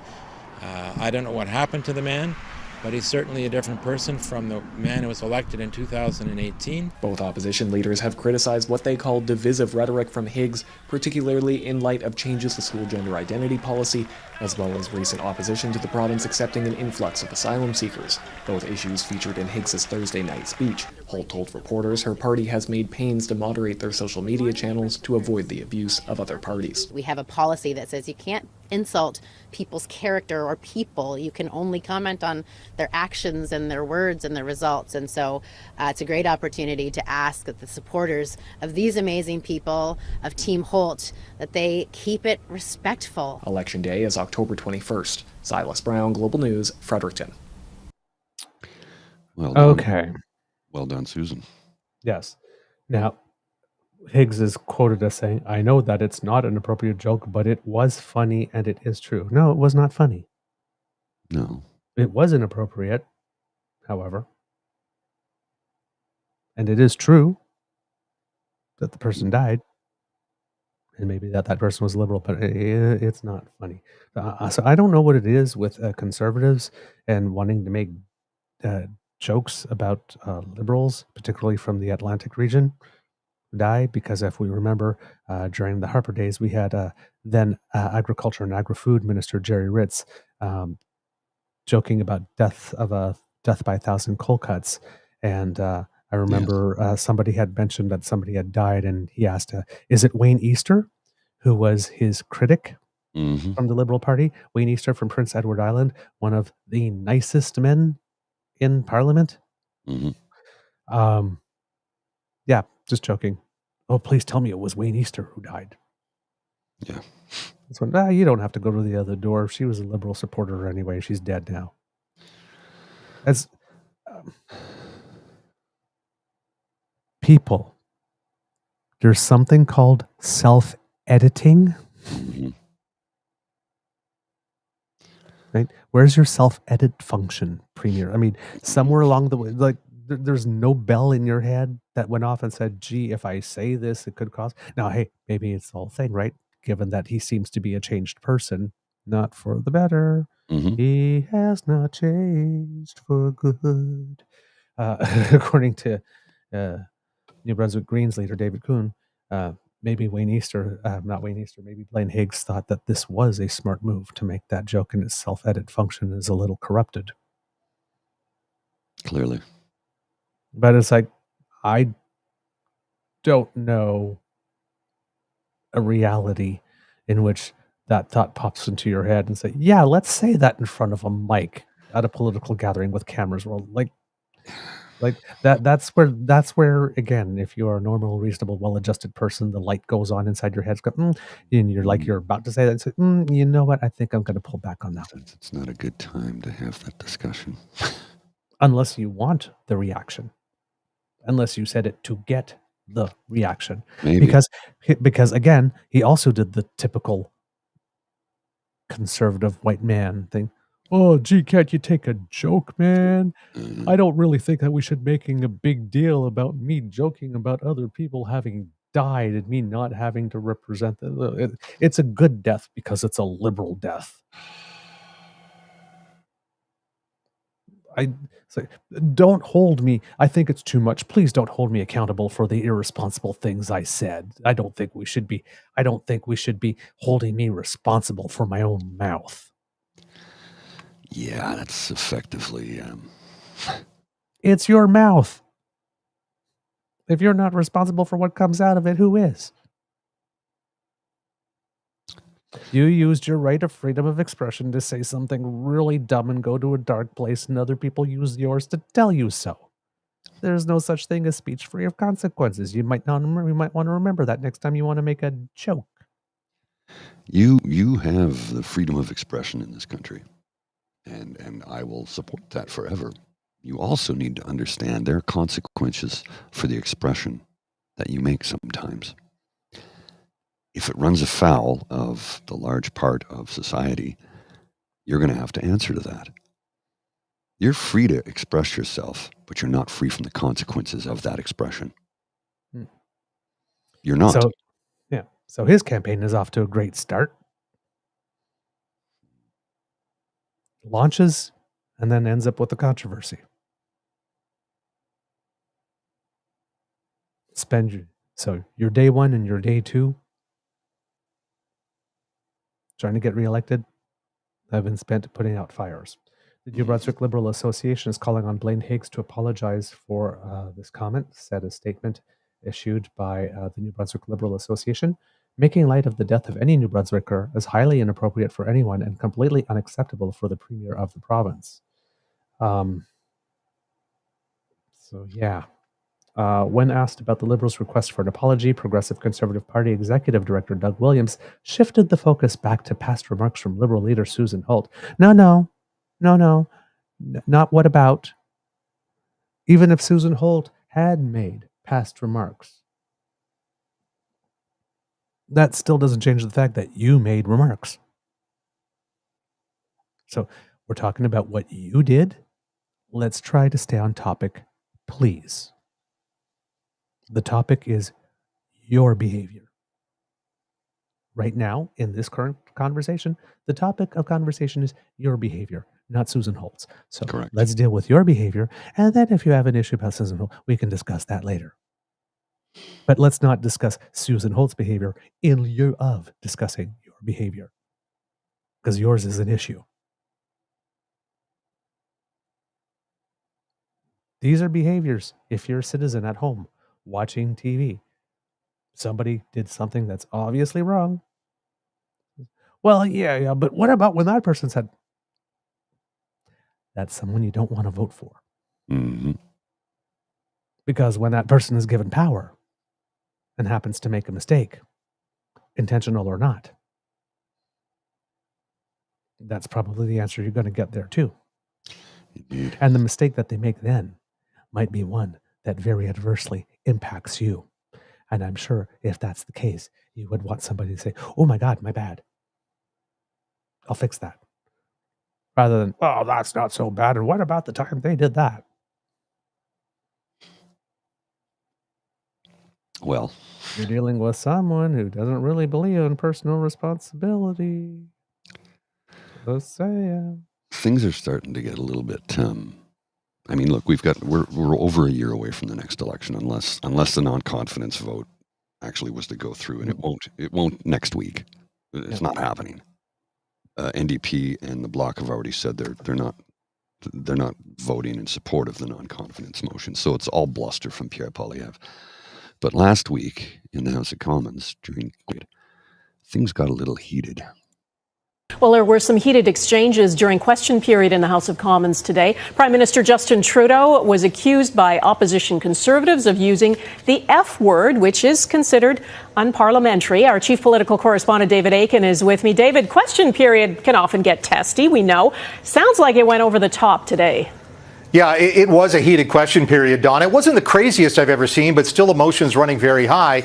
Now, on Wednesdays, the Prime Minister tends to take all of the questions in the 45-minute session. And in this one, he was goading the Conservatives over their stance on abortion. And then, towards the end of QP, he got a question about Air Force operations during the Freedom Convoy. And the PM was offended by the question. What the member opposite just engaged in is dangerously close to misinformation and disinformation. And you hear all that? That's when things really started to blow up. The Conservatives say that somewhere at that point, all this hubbub, Trudeau used the F word as an adjective aimed at the Conservative benches. Now, none of that is caught on tape because all of the microphones are muted whenever the speaker stands up. But when I asked the PM if he fuddle-duddled, he repeated what his dad once said when Pierre Trudeau was accused of the same thing. What is the nature of your thoughts, gentlemen, when you say you move your lips in a particular way? And here's Pierre. What is the nature of your thoughts, gentlemen, when you say fuddle-duddle or something like that? God, you... So there we go. Now, the Conservatives, for what it's worth, are asking the Speaker to investigate and hoping the Prime Minister will apologize. Donna? All right, David Aiken in Ottawa, thank you. See, now I would rather somebody apologize for using their privilege in the House to spread disinformation and misinformation than from somebody reacting to it and saying F you. Exactly. And that's pretty much the Exactly. situation over here, where the Conservatives in New Brunswick are, if Susan Holt is truly concerned about offensive comments, will she apologize for saying that concerns of parents about their children are BS? And that's not what she said. Mm-hmm. You kind of reformulated the statement and then passed it through the Conservative filter to make her statement something that you wanted, needed her, or wished she had said in order to have this reaction. But that's not what she said. Will she apologize for saying the Premier acts like a fascist? Why would she apologize for making a declarative sentence of fact in a dispassionate manner? Mm-hmm. He is acting like a fascist. The media have not paid any attention to these remarks despite progressive Conservatives raising them publicly, maybe because the way that you raised them did not reflect the reality of what happened. So people figured that you had an agenda and decided not to entertain you or engage you or help you on that agenda. Just like Justin Trudeau, Susan Holt wants apologies for things that other people have done and never wants to apologize for her own actions. I don't remember the last time I heard the Prime Minister say, I demand an apology, but I hear it pretty much every single freaking day from the Conservative benches. Yes. So, yeah. I don't know, man. Meanwhile, on the campaign trail, on Saturday, the Liberals promised to construct 30,000 housing units by 2030 and to eliminate 10% provincial sales tax on new multi-unit housing builds. This is in the New Brunswick election still. Holt said the elimination of the tax was a policy followed in Nova Scotia and Prince Edward Island. Quote, the Higgs government has been dragging its feet for far too long, leaving people in precarious housing situations. Our population is growing and we welcome that, but it can't happen without a solid plan to tackle the housing shortage. The price of rent and home ownership is skyrocketing because Higgs doesn't have a plan to build more homes. Jill Green, Progressive Conservative candidate for Fredericton North, responded that the Tory government's Housing for All strategy already includes the goal of building 6,000 homes per year and will have 30,000 units constructed by 2030. Liberal leader Susan Holt is simply promising to do what's already being done, Green said in an email. She's not promising anything that's not already happening in the province. Green also questioned how much the Liberal pledge to remove the tax from multi-unit housing builds would cost. David Kuhn, leader of the Green Party, promised to restore rural services such as courts that were cut by past Liberal, Conservative governments to Charlotte County, the most southwestern county of New Brunswick, and to the Acadian Peninsula. Quote, part of improving services for rural residents is ensuring those living on our islands have a good and reliable connections to the mainland, Kuhn said in a statement Saturday. That's why I'm committed to year-round ferry service from the Campobello Island and a suitable bridge to connect the island of Lamec to Shippigan. And the portion of this that was about restoring rural services is something that we had reported on a few months ago as well. It seems that the government of New Brunswick closed down 2 smaller regional courthouses to put all the services in one, causing some of them to have to travel 2 hours in order to get to their court dates. And it looks like the Greens are talking about reestablishing those services in those centers to make things a little more convenient. So that's pretty much what's been going on the provincial election front, kids and cubs. Hope that brings you up to date, and we will be following this over, of course, the next few weeks, and the writ drop for Saskatchewan should be coming in a few days as well. So we'll be very, very busy. There'll be a lot of provincial election updates over the next few weeks, but we're doing our best to try to keep you informed. It's sometimes a little harder to get the news from further away, given where we are. You know, we get it. We try not to be Ontario centric, but well, let's just focus on. I don't I have something here I'm going to show you. It's from Avis Favre.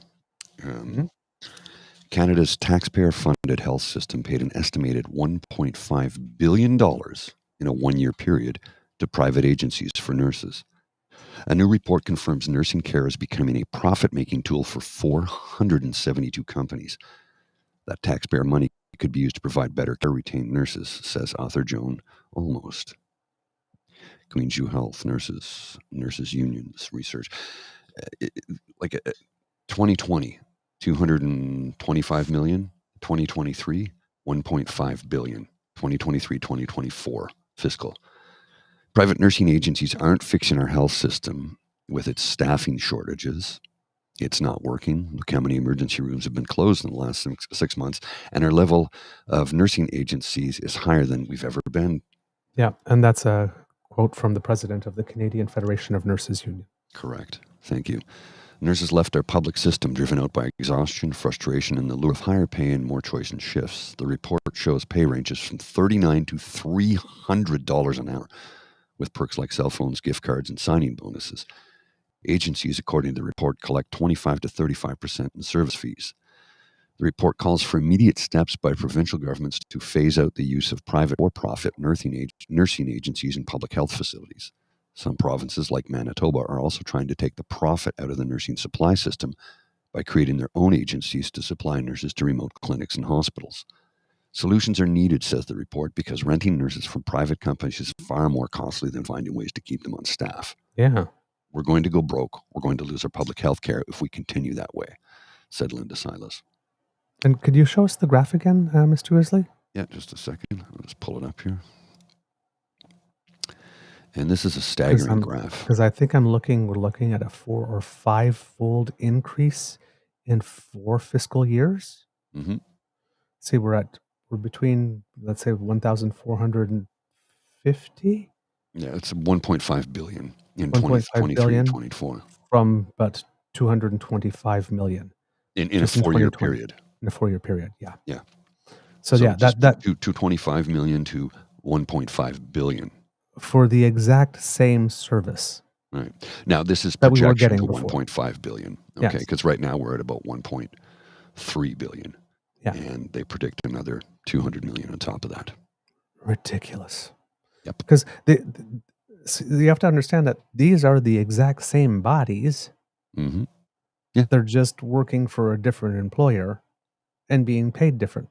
But they're the exact same people that were there before. Right. This doesn't train new nurses. It doesn't create more spots in medical schools, in nursing schools, in hospital residencies. It doesn't provide incentive for people after they get their nursing or doctor's license to go work in a rural area.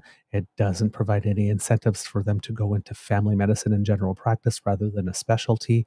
It doesn't do any of the stuff that you actually need. It doesn't change accreditation rules for recognizing foreign competency. It does nothing of that. All it does is saying, hey, we happen to need nurses here because we're on a shortage. Let's go to some place who's farming them out at 4 or 5 times the cost to make sure that this particular hospital on this particular day, on this particular shift, is properly staffed. Mm-hmm. But it's the same people. It's literally a shell game, except your tax dollars that could be used, for example, to keep a surgical ward or surgical room, an operating room in a hospital open 24/7. Or an ER.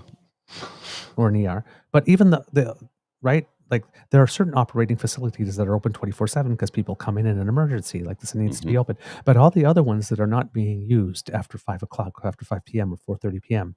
Yes, because nobody ever gets sick after 5 p.m. Yes, but it's like, why can't your hip replacement be scheduled for 7 p.m. and be done then by a whole other team? Right? There's instead, no, we're going to pay private enterprises to open another one, funding some of their building costs, funding some of their equipment costs, funding all of their labor costs, paying the middleman 25 to 35% more for the exact same thing you could have been doing with the staff you already had, and given them a bonus or incentive pay to be working the night shift, Mm-hmm. where the facilities were already there, the people were already there. You didn't have to hire another company. All you had to do was extend the hours and provide some type of incentive. But instead, they created this whole other, all these people, again, typically conservative governments who say that they hate bloated and needless bureaucracy, all created these bloated and needless bureaucracies for the privilege of paying 4 or 5 times the price for what they were already getting. And then they pat themselves on the back and they say, look at us, aren't we great? Vote for us. Mm-hmm. Yeah. All right. Happier news, kids and cubs. For those of you who like hockey, Yes, well, this is the you're- NHL preseason has started up. So hopefully all of you will enjoy that. But on another page, when it comes to the Professional Women's Hockey League, they have released their name Names, logos yeah. for all 6 franchises for the season. So right here, if you are watching, you will see the logos. We have the one from Boston, which this one struck me the most because if you turn it It's a hook. about 90 An degrees, anchor. yes, but 90 degrees, it looks a little like the Hartford Whalers logo, but Yes, a whole a lot, lot. very, very much stylized, right? Yeah. So that one's the one that popped up immediately. I was like, oh, wow, that's kind of cool. So, but we have Boston, Minnesota, Montreal, New York, Ottawa, and Toronto. These are the Toronto logos. Siren, no, New York Sirens, the Ottawa Charge, the Montreal Victoire, the Minnesota Freeze. I can't remember what Toronto's team name is, or The Boston Scepters. for that matter. The Toronto Scepters. Scepters, and the Boston one I can't remember off the top of my head, but we will see it in the article. The other sort of thing that The got Ottawa tongues Charge looks wagging, an awful lot like the Calgary Flames logo. though. exactly. That's exactly what I was saying. The other thing that got tongues wagging is that that because there's a little break in the O here, so it Yeah. kind of looks a bit like more like a C Mhm. kind of way, and so yeah. Yeah, that one the rest of them I like, but the Ottawa one I kind of like. Look, I'll call the team the Charge, sure, no problem. It's just I don't. Yeah. Mm, A little more originality could have been there. I mean, it's literally the same colors too. yes, yeah, exactly. I mean, it looks so much like the sea with the flames. It's ridiculous. It really does, and I believe it's the Boston Fleet. Fleet Is okay. the one here. But yeah, let's get that Calgary Flames. There might be a side There by is a side by side. side. Yeah, they look very similar. I mean, the difference is the Calgary Flames is the flat C, but it looks similar, whereas the Ottawa's at an angle, There charging we towards go. you. But if you want to go ahead and share But- that, But yeah. even like even the little flame things are in the exact same spot, yeah, pretty yeah. much. It's like So, guys, It's a different. It's a deeper red, but like the yellow Mhm. outline and the I don't know why they went with the gold. They could have went with black, because Ottawa colors are red and black. The Senators, the Red Blacks, the Charge could have fallen right in line with that, and just sort of marrying the Ottawa colors, because the Ottawa Rough Riders and to the Ottawa Renegades to the Ottawa Red Blacks, the colors have always been red and black. Yeah. Always. Well, there's also this too. If we're looking at Ottawa itself, Even the football team, the Ottawa Atletico is red. yeah. But if you're even looking at the City of Ottawa, the flag, you can Yes. sort of see where this inspiration here for the Chargers thing sort of came. But here it's blue, white, and aquamarine, Green. I guess. Yeah. Well, green. Yeah, a shade of green there. Yeah. Right. So like I kind of see Yeah. but it really is very, very, very. I don't love it. I don't love it. Neither do I. But in other positive news, I don't know if you knew this, sir. So I will. Oh no, I'm sticking with hockey. It's still hockey. The National Capital Commission has announced a deal with the Ottawa Senators to one day build an NHL arena on 10 acres of land at LeBreton Flats. Yes. Price tag for the agreement has not been revealed. The multi-purpose facility is still years away, and the Sens organization has stressed there are still many steps to jump through. From Michael Andlauer, the owner of the team, he says, "I would love to say that in 5 years we're dropping the puck. It's certainly possible. I'd like to underpromise and overdeliver, so once the process gets started, we'll probably have a better idea as the year goes along." Now, the NCC initially was going to give the franchise 6 acres of land, and they ended up with 10. They were also able to reach the ability to purchase the land instead of lease it. Sens have played in Canada since 1996. It's 25 kilometers outside of downtown, which, as anybody in this city knows, on game day, during a weeknight, the traffic is brutal. Absolutely brutal. And it says, when we came out here, when you think about major facilities and the trends now and where they are, most arenas and stadiums are going downtown. When we came out here 30 years ago, that wasn't the case, said Senators President and CEO Cyril Leader at a Friday press conference. We certainly have been waiting and hoping that this would come through. It's going to bring obviously tons of people into the core. It's going to be good for the city and will certainly be good for us too. So we're excited to hear it's happening now, said Rock McIsaac, co-founder of Beyond the Pale Brewing. There are also concerns. The Pimisi Light Rail Transit Station located near the future arena site is unfit to handle substantial crowds. It's true. It's been an issue in the past with Canada Day and Blues Fest celebrations. Police have said the design of the nearby bridge makes it hard to accommodate substantial crowds and increases the risk of emergencies. There are also concerns over the amount of pedestrian and vehicle traffic which would come to the nearby West Wellington, Little Italy, and Chinatown neighborhoods. Pretty much it'll be Blues Fest every night of the year. We're used to people descending on this area, but it's usually just Blues Fest, said local resident Charlie Brady. In the mid-19th century, LeBreton Flats was developed into a mixed community to serve the lumber mills on the nearby Chaudière and Victoria Islands. When a rail line came in with a station and yards soon after, industries developed and the neighborhood boomed. When the Great Fire of 1900 hit, LeBreton Flats was completely decimated. It burned quickly because of the stacks of lumber. The community rebuilt, however, but lumber barons moved into the city. In the 1960s, Canada was working quickly to build new mega office complexes, and LeBreton Flats was expropriated to make way for development that never came. Disputes over the land use and soil contamination create a lot of bureaucracy in a city. That's no stranger to that. The first sign of a new future came in 2005 when the Canadian War Museum opened on the site. Around that same time, some residential development also occurred.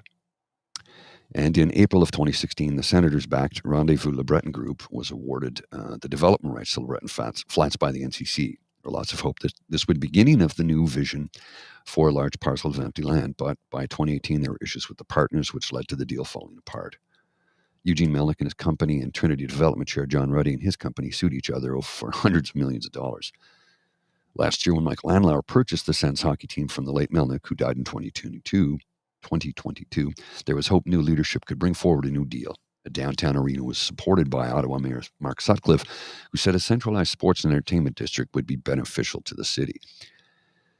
Now, here is my only negative takeaway or concern about all of this, is that when they built the stations at Pimisi and Bayview, they knew that before the stations opened, they had talked of building the rink here in 2016.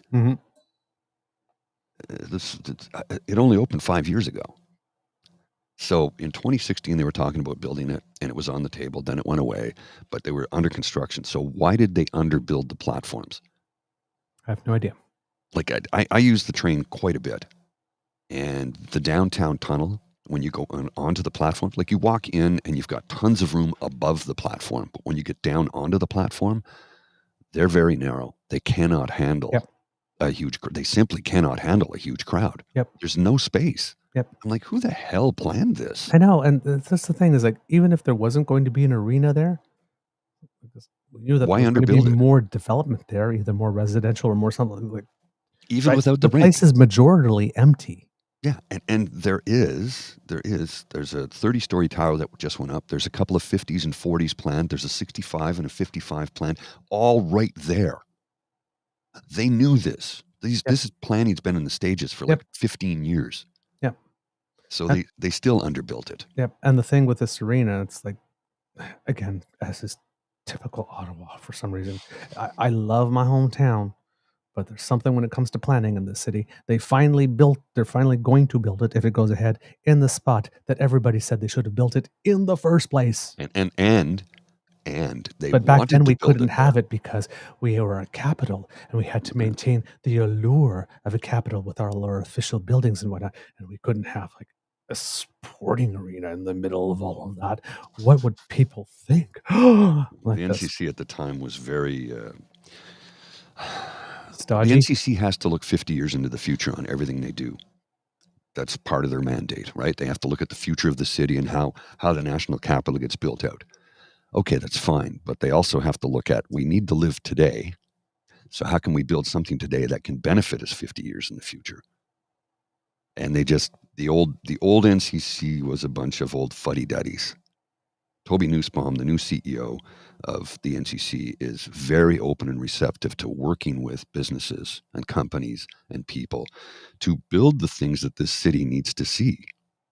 I've worked with Toby a couple of times. Real nice man. I really like him. A really nice guy.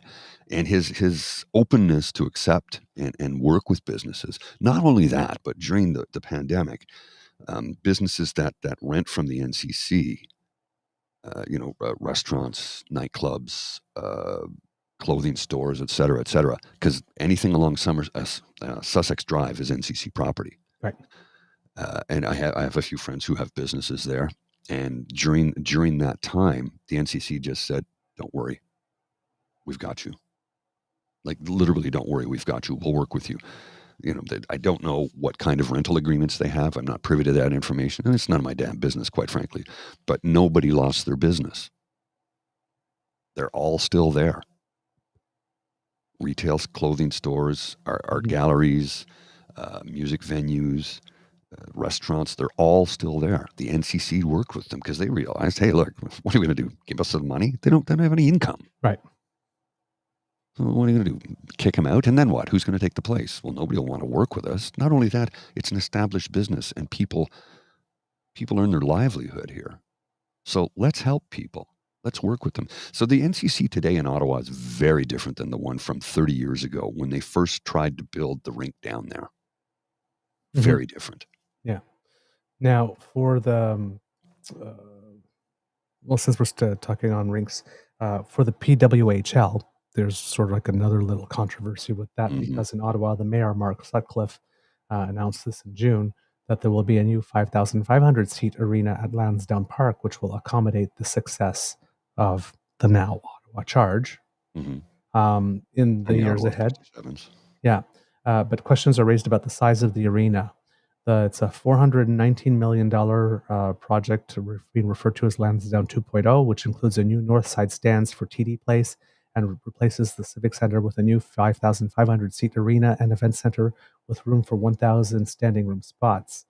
And as is the case in Alberta, a lot of people in Ottawa are complaining that about the amount of money that the mayor has put towards this, particular since the mayor of Ottawa over the past few weeks has been on a big public relations kick to ask the federal government to give it more money to help do stuff, revitalize the downtown core because it's been suffering because there hasn't been as many workers and all that kind of stuff. And if everybody's turning around, well, maybe you should have thought of that before you gave $500 million for an arena to people that have lots of money already. Maybe, Mr. Mayor. And his pleas have been meeting with very, very unreceptive ears by the federal government as well. It's like, no, this is your issue. You're the mayor. You need to govern and manage. So govern and manage. We're not your cleanup crew. So that's going on here. So like I said, with regard to this new venture for the NHL's Ottawa Senators, I would really, really like it if no public taxpayer dollars have to go for that. Yes. The land is not going to be leased. The land is going to be sold. So already, because I would much rather the land be leased than sold, because who knows, you might need it one day for something else. But they're actually going to sell land. So you own the land now. So you don't really need more of our money. Well, and I don't believe that any public funds were supposed to go towards it at all. Yeah, I think that was part of the agreement with the NCC was you can build here, but we're not paying for it. Yes, we'll sell you the land and you can build here. But so let's hope that there will be no more government incentives that way because there shouldn't be for these types of things. No, it's a if you're attracting the Olympics and the Commonwealth Games or something like that, you're building more venues. That's one thing. But an actual professional arena for a professional venture from people who already have too much money already. No, thank you. The PWHL Ottawa led the league in attendance during the inaugural season with an average of 7,495 fans for the 12 games at TD Place. Now, again, you have to, when you count the averages, there's a couple of games that were held outside. Like one was held at the same venue that the Ottawa Senators played, and they sold out. So they had like 18,000 people there. So they did that a few times. But still, if over 12 games, they got 7,495 fans. We build an arena for 5,500, and we can expect that the brand is going to get better. More people are going to buy in. Again, aren't you underbuilding? Yes. Right off the bat, shouldn't it be at least a 10,000 seat arena to start? One would think. I mean, that's what the Civic Center originally was 10,000 seats. Right. So, quote, this arena is going to serve a multitude of purposes. We're not just building an arena for PWHL Ottawa. So, well, it seems you're not even building enough for that. No. Everybody is excited about the success of PWHL Ottawa. I'm thrilled with how it's gone and the atmosphere at their games, and it brings out a different crowd, but they're going to use it for 15 nights a year out of 365. Capacity at the arena at TD Place is approximately 8,500 for hockey right now. So they're building a smaller one. Make it make sense. WTF? Yeah. Sudcliffe says the City of Ottawa and the Ottawa Sports Entertainment Group, OSEG, have been discussing the arena's plans with officials from the Professional Women's Hockey League and PWHL Ottawa. Quote, it's not just about the seats, it's not just about selling tickets, it's also about the experience at the games, the atmosphere, the experience for the players who are now using very, very old-fashioned, outdated facilities at the current arena. There's a lot of benefits for PWHL Ottawa here, even if we end up with an arena that's a few hundred seats smaller. A few hundred seats. 3,000. Not a few hundred. Several hundred. Like 3,100. Smaller. Make it make sense. The new event center at Lansdowne will also accommodate the Ottawa 67s, the Ottawa Blackjacks basketball team, concerts, shows, and other sporting events in Ottawa. Called, we're told the right size of the facility for those kind of events is 5,500 to 6,500 range, and everybody will be able to adapt to that. It will be a great experience. Yes, okay. So basically, their thinking is that the hockey team's only going to use it 15 nights a year. Yes, and for everything else we're going to use it for, we estimate crowds of 5,500 to 6,500. So let's build it for what's going to be used most nights. Yeah. I guess, and let's not have the extra capacity like this for a couple events that could be bigger. Now, the thing is that between this 5,500 seat stadium and the 18,000 that's at the Scotiabank Center now, is it? Or Canadian Tire Center. Canadian Tire Center. Between those two, there's no venue. Well, so actually, if you need a venue for like 10,000 or so, there's none. There's none. Yeah. Well, there's the Civic Center currently, but that's going to be changing. The arena at TD Place, sorry. I know. There's also the Slush Puppy Center in Gatineau, which is about 5,000 seats. And so there is already a 5,000 seat in the area. Yes, and in the Byward Market, there will soon be a 3,000 seat venue. The former Chapters has been taken over by Live Nation, and they're building a live music venue there. Okay, because that was one too. We didn't have like a sort of like medium. Yeah, we have small small medium venues, range. Yes, but nothing larger, like a 3,000 to 5,000 seater. Yeah. There's nothing like that. I think we had like the Penguin at one point that accommodated up to like 800 or so, but that closed like at least a decade ago. Oh, no, longer than if not more than that. It's more than 20 years ago. But there's been nothing between that size and the 8,500 really anywhere in Ottawa. Well, you could theoretically look at the Nepean Sportsplex as a venue because the rink, I think, holds 3,000 to 5,000.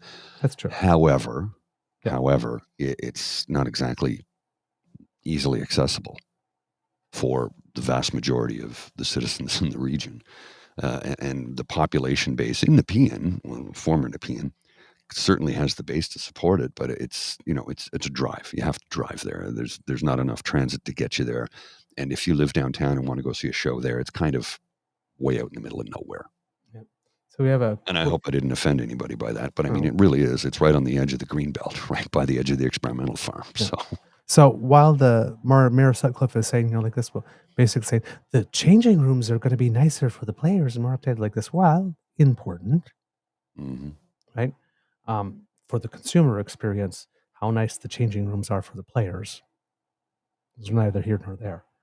So Councillor Sean Minar, who has been critical of the plan, argues a smaller stadium is a concern. Quote, the concern is really we're going to be tearing down something that is valuable to put up something with less seats, more expensive tickets, without a roof over people's head, and the football stands on the football stands anyways, and then for PWHL games and 67 games that sell out in the playoffs. It's a big concern for those fans. Moshe Lander, a professor in the Department of Economics at Concordia University, agrees the stadium plan doesn't account for a growing city. Quote, what might seem like a good idea now in 10 to 20 years when the city is 50% larger than it is, it's really going to look small by comparison. I think that's when they're really going to regret it because these arenas are intended to last a minimum of 35 to 40 years. So basically, I think what they're counting on, or the city planners are basically saying that attendance for the PWHL games are going to drop now that's not a novelty anymore. The mayor says he hopes PWHL Ottawa's success off the ice continues for the season 2 and beyond, but wonders if attendance will continue to grow as part of Ottawa's sports landscape. Quote, if you look around the landscape of sports teams in Ottawa, there's not a team whose problem is we don't have enough seats, that we're selling too many tickets and we don't have enough places to put people. That's not the typical experience of a professional or semi-professional sports team in Ottawa. If it ends up that PWH Ottawa has the problem, that's a nice problem to have. I think we can squeeze in a few more seats, but it's not going to be an 8,500 seat arena. And one of the reasons I am mentioning this specifically is because if you look at Montreal and Toronto that have recently announced for their PWH teams, it's completely going in the different direction. Correct. PWHL Montreal announced Wednesday that Place Belle will serve as the team's primary home next center. The team played 6 times at the Laval, Quebec venue last season with the majority game. So this is Place Belle in Not Laval Centre Belle. on the Yeah. North Shore, not the Centre Belle. Which So is that's where I really went to see the cool. Sarah McLachlan concert a few weeks Right. ago. Yes. But PWHL Montreal said it will continue to train out of the Verdun Auditorium, which features Center 2102, the country's first and only recognized high-performance hockey center for female athletes.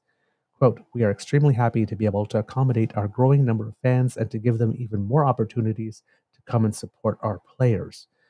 Place Belle is also the home of the Laval Rocket, the American Hockey League affiliate of the Montreal Canadiens, and 3 of the PWHL Montreal games held at the arena last season reached a capacity crowd of 10,172. Now, of course, Montreal is a much bigger city than is in Ottawa. And then in Toronto, the PWHL Toronto team has announced that they're moving to the Coca-Cola Coliseum next season. Where the Marlies play. Yes. The women's hockey team will now be playing at an 8,700-seat Coliseum, an upgrade from the Mattamy Athletic Center, which seats 2,600. Again, I understand Toronto is a bigger city, and they are moving to an 8,700-seat. Ottawa already has an 8,500-seat.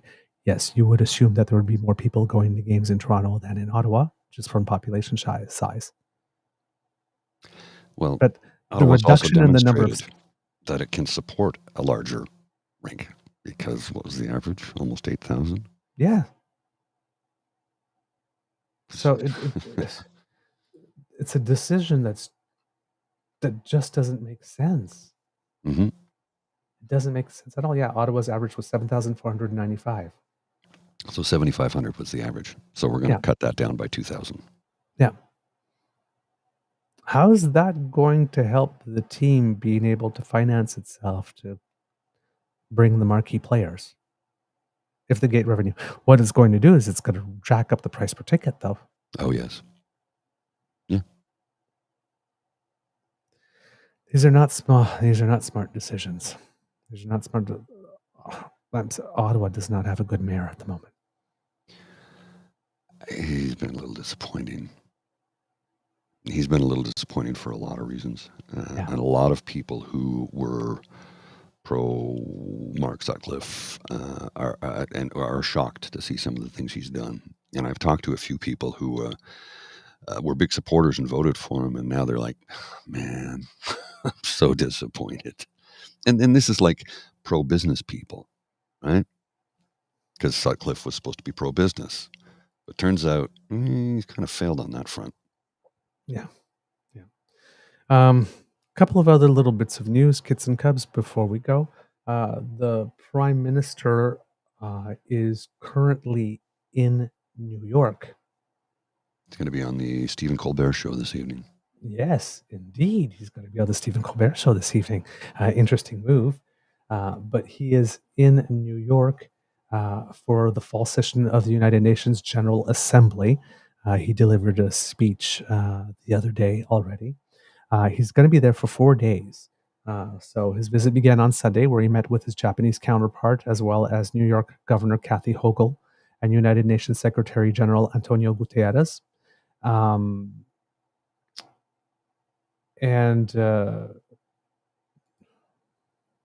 darn, where did the article go? I don't know. Just disappeared. Yeah, he delivered I don't know where the hell it went. Oh my God, that's kind of weird. It's fine. So yeah, but anyway, he was at he's there. There's some meeting stuff that he's doing as mentioned here, but then he'll continue on.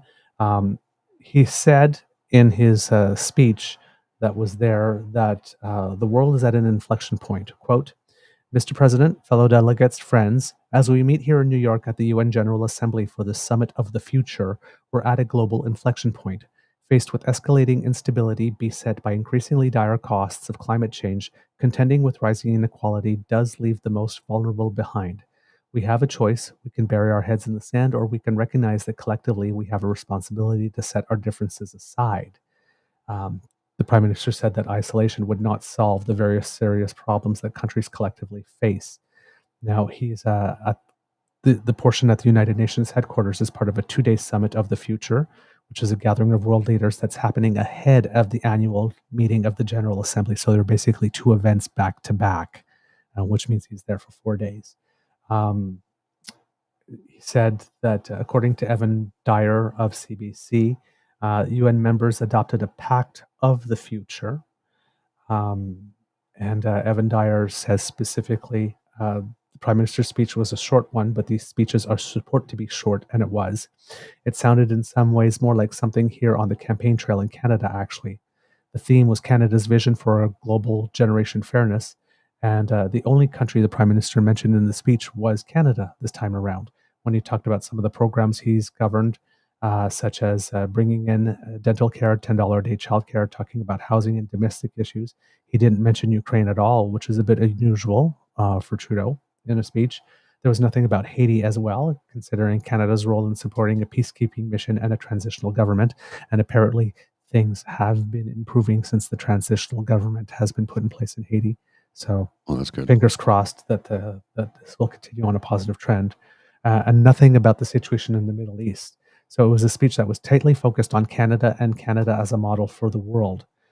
He did speak about women's rights, and he does talk about these broader themes, women's rights, climate change, but women's and girls' rights specifically, he described as being eroded along with the rights of LGBT people around the world. And those are fixtures of his in his national speeches. It's also a big part of Canada's overseas aid policies.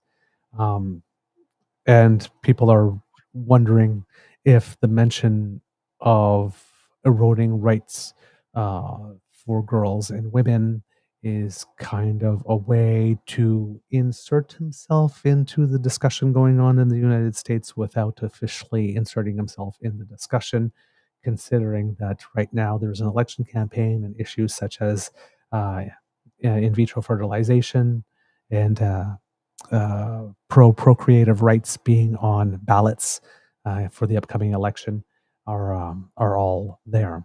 And of course, we know that the right-wing media ecosystem there certainly has no problem putting the Prime Minister of Canada's name in its mouth whenever it wants, which is kind of interesting for us as Canadians because we're used to being ignored, but because our Prime Minister happens to be the elder statesman of sort of the global progressive movement, because he's kind of been the one who's there the longest. He's become a very convenient punching bag for the people at Fox News and Newsmax and OAN and all that kind of stuff.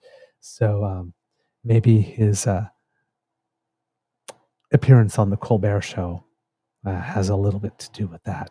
I think You so. want to talk about me? Let's give you something to talk about. Yeah. So yeah, looking forward to seeing what that. I will be watching that. That's for sure. So Evan Dyer said, so when a Canadian PM comes here and takes out a position on those issues, talks about women's rights going backwards, those remarks will probably be heard in the context of U.S. political debate as well, and perhaps they're meant to be heard that way. He says. Now let's talk about when he says that, he goes on to say, let's talk about the UN General Assembly, which begins on Tuesday. Some of the themes that are expected to dominate there for Canada will be the attempt to first restore peace in Haiti and then carry out a political transition that would lead to new Haitian elections. But a lot of that, we know that President Biden was trying to get Canada to take the lead on that, which Canada said, no. But we are still one of the top powers calling the shots in Haiti. And to that effect, today, Trudeau will be meeting with members of the Transitional Council from Haiti and then attend a larger meeting with the Ad Hoc Advisory Group for Haiti, which Canada chairs. And that other groups, like nations like the US and EU member states and Brazil, will also be part of that discussion. Another issue that will be raised is the one of the International Court of Justice ruling on the occupation of Palestinian territories by Israel. A large majority of the countries voted to demand that Israel leave those territories within a year, which is mostly symbolic because there's no enforcement mechanism for that. And given the rhetoric from Netanyahu and the Netanyahu government in Israel, nobody actually expects that Israel is going to comply with that. But it is a significant symbolic development. In that vote, Canada abstained rather than voting against it, which is a bit of a departure for us on the international diplomacy scene. And then, of course, there's the Ukraine conflict that will be brought up because that's now approaching the 1,000 days mark. And it now seems to be a full-scale war, or the movement towards full-scale war is what's on everybody's minds. So yes, allies, now that they've been granted permission to fire missiles into Russia. Exactly. Allies had been actively debating whether to allow Ukraine to attack Russia directly with long-range weapons provided by NATO. Trudeau and Biden are both expected to meet with President Zelensky over the next few days. And it looks like there will be an official decision on the long-range weapons being fired directly into Russia that were announced. And indications right now are that the answer is likely going to be, yeah, go ahead, do it. So that could change the game. Another thing that probably won't be brought up out there, but people will be having discussions about in the corridors, is that in Germany, the party of the Chancellor, Olaf Scholz, won the biggest share of the vote in Brandenburg, but it's a slim victory because we'd mentioned there had been 2 elections in 2 states in Germany, and one that was won by the AfD, and the AfD finished second in another. Well, the AfD finished second here as well, and like the difference was about like 1%. But the governing party did maintain the largest share of the vote there. And there are federal elections next year in Germany. So the weekend's vote was being viewed as a test of confidence in Scholz's leadership. The Social Democrats have governed the Brandenburg state, which surrounds Berlin, since German reunification. And that's the thing. These 3 sets of elections all took place in the former part of Germany that used to be East Germany before reunification. So there you go. Those are the big things there. And nationally, it seems that the Conservatives are going to be looking, because there are 7 opposition days in the current calendar. 5 go to the Conservatives, 1 goes to the Bloc, and 1 goes to the NDP. And it seems that the Conservatives want to use all 5 of them before now and Christmas. So basically, from the Conservative Party of Canada, all it's going to be until Christmas is non-confidence votes. Let's get Justin out. What's the matter, Jugmead? Are you chicken? What's the matter, Bloc? Are you developing an alliance with the Liberals? And that's literally all we're going to get from them until then and now, because they're just going to go from non-confidence motion to non-confidence motion.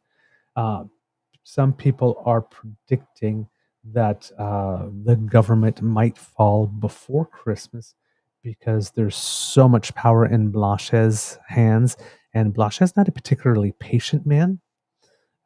When it comes to these types of things, he knows that he has the government by the short and curlies and wants to extract concessions, but he's not going to do the thing with the Liberals. Okay, yes, we'll do that. Let's do this study and then the consultation and allow this to go 6 months and whatnot. They want it now. Yes. Little Freddie Mercury here. They want it all and they want it now. So according to Blanchet, he says that the first policy plank is to expand an increase in the old age security, I believe it is. Correct. The Liberals had given a 10% hike to old age security for people between higher than the ages of 75. And that caused the Bloc Québécois pretty much instantly to go, hey, wait a minute, why isn't that for everybody over 65? Right. So they are pushing for that. Now, oddly enough, the Bloc Québécois is pushing for a policy that will help the Québécois, but also Canadians. Everyone, because he doesn't want this to apply just in Quebec. He wants this to apply coast to coast to coast, so that everybody who's between 65 and 74 will get that 10% hike that everybody that was 75 and over got. It's a policy that comes with a price tag of about $16 billion over the next 5 years. So, and if Blanchet doesn't get what he wants, basically he says, we have a very good chance to obtain that in the coming weeks. And if not, something will happen. He says, Jean-Yves Duclos, who's now the Quebec lieutenant, says that the Liberals are open to the idea. And he goes, yes, we're also working with the Bloc and we'll see how we can further support seniors. Now we have Laurie Turnbull, who's a political science professor at Dalhousie University, who says, if we had an election today or tomorrow or any time in the next month, I think things would go catastrophically for the Liberals. But she says that the Liberals are hoping to buy more time to disparage their main opponent by doing this. And she says, I think that Justin Trudeau thinks that if enough time goes by, the people will come around. I think he thinks that something evil about Pierre Poilievre will reveal itself.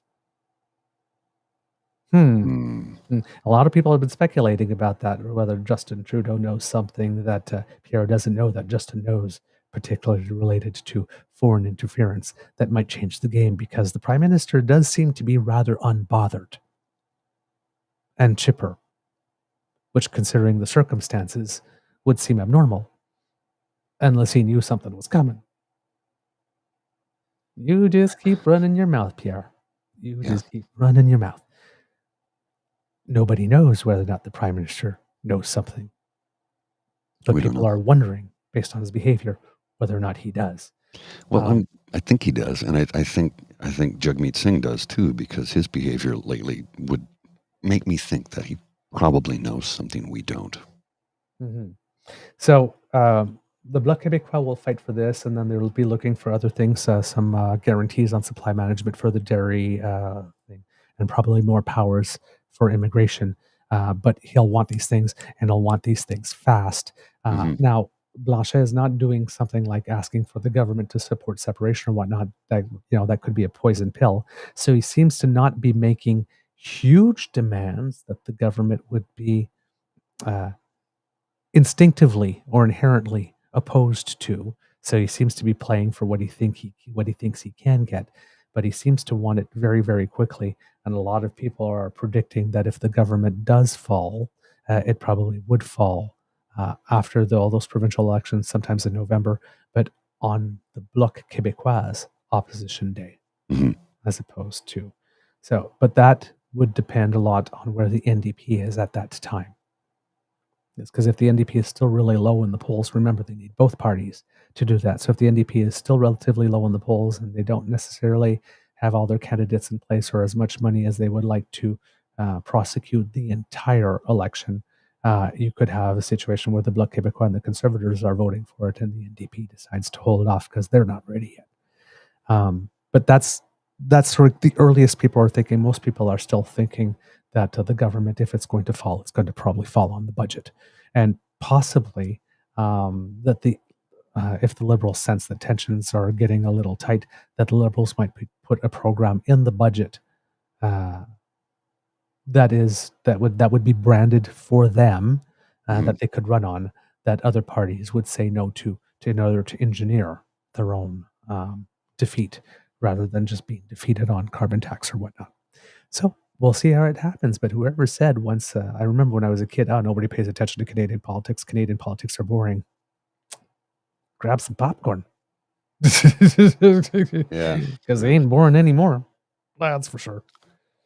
All right, Mr. Grizzly, do we have a show? We do indeed, sir.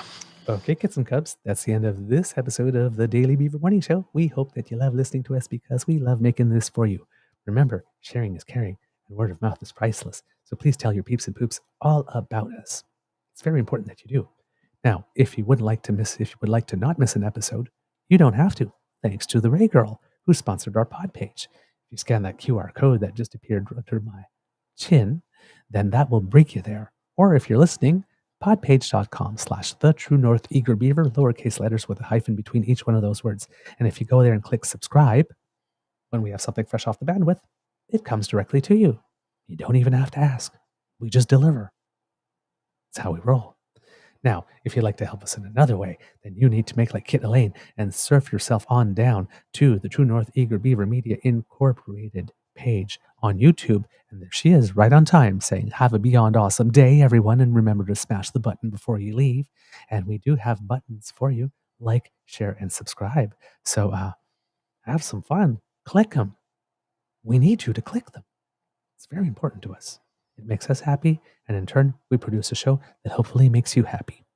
And if you'd like to support us in another way, the QR code by Mr. Grizzly's lovely dome right there will bring you to our tip jar that can be found at our coffee page. That's coffee, ko-fi.com/Eager Beaver, lowercase letters. I was going to say true eager, but that's our Twitter feed. So coffee, ko-fi.com/Eager Beaver, lowercase letters, all in one word. And like I said, it's our tip jar. If you like our product, you want to encourage us to do more, you feel sorry for us because we do take pity donations, please put a little something in our tip jar, and we would be very, very grateful. Now, if you're not able to contribute financially, that's quite all right, because the gift of your attention and participation is the one that matters most to us. And we love to hear from you. So please write to us, truenortheagerbeaver@gmail.com. Let us know what you think about the show. If you have some comments about the content, if you have an opinion about the content, please share what you think. We'd like to know. If you would like to write to us in other places, our Twitter feed is @TrueEager.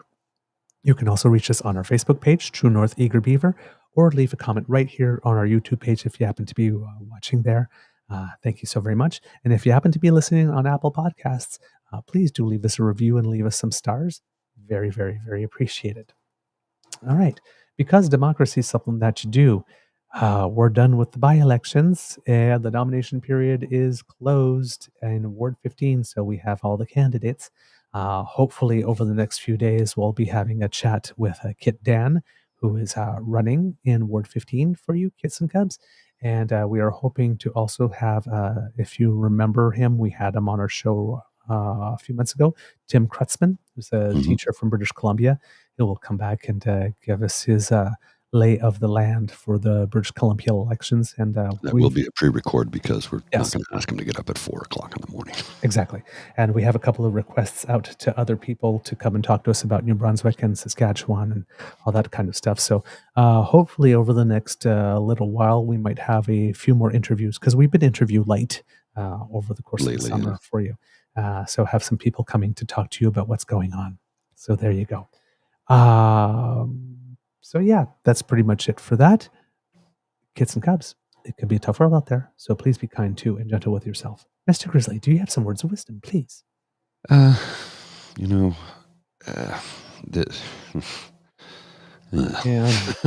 I know. There's just so much on the go right now, and some days it's difficult to remain positive when you have so much negativity floating about, especially if you watch Question Period like I do from time to time. I don't watch it all the time. I think it was last week. I think it was Wednesday, actually. I watched the first 5 minutes and I had to tap out because it was like every con that got up. They have 60 seconds, and all they did was they all repeated the same damn thing. Yep. Prices are up, crime is up, time is up, time for the Liberals to go. And then they would say something that had nothing to do with that little preamble, which was, and every one of them did the same. I'm like, okay, what are they, robots? Can any of them think for themselves? Or are they just going to keep hammering home this stupid three slogan? Everybody is saying the slogan thing in case theirs is the clip that gets there. So the branding is in every single potential clip. Again, they're not focused on you. I read about a gentleman who online who was saying he had a conservative MP come and knock on his door and wanted to talk to him. And he says, okay, what are your policies? Well, we'll release our platform when the writ is dropped. He goes, okay, but all you ever do is repeat the same 3-word slogans. Time is up, crime is up, blah, blah, blah. What are you actually going to do? Well, we'll talk about that when the writ is dropped. He says, so you have no plan. You have nothing. Well, you have to understand. He goes, no. What are you planning to do to make my life better and the lives of my friends and neighbors? Zero response. You know why? They don't have a plan. They don't. And they're basically showing up at your door and wasting your time. Yes. If you're not here, if you're not knocking on my door to tell me what it is that you plan to do for me, and only to bitch about the other guy, you're wasting my time. Completely wasting my time. Yeah. I didn't open my door to hear you complain. I opened my door to hear you answer. What have you done for me lately? And the answer is nothing. They have nothing. There is no plan. They have the concept of the plan. There you go, Linda. We have a concept of a platform. Sure. So don't let it get you down. Try and remain positive. And remember, if you're having a bad day, you can always check out my ASMR show at 9 p.m. on Mondays, right here. Well, not right here, but on my my own personal YouTube channel, Polly's World 2005. You can find me there at 9 p.m. Eastern Daylight Time, where I will discuss in a calm and soothing voice mental health, what I'm going through, methods to alleviate mental health issues when and where you can, and how to seek help if you need to. So, yeah, I'll be here at 9 o'clock. That was very smooth, Mr. Grizzly. I like that. Thanks. Yeah. All right, Mr. Grizzly, please cue the cock. You are listening to a True North Eager Beaver Media Incorporated podcast. The True North Eager Beaver podcasts are proudly brought to you by our founding sponsors, the Misfit Mysteries from Corvid Moon Publishing, your source for science fiction, fantasy, and cozy mysteries featuring a broad diversity of characters. CanadianTarot.com, their uniquely Canadian online eclectic tarot community, and The Peppermaster, hot pepper sauces made from farm-fresh ingredients to thrill your taste buds and expand your mind. We are grateful to the Crier Media Network for its support, Pete Jarvis for our artwork, and Paul Joseph Something for our opening and closing sequence music.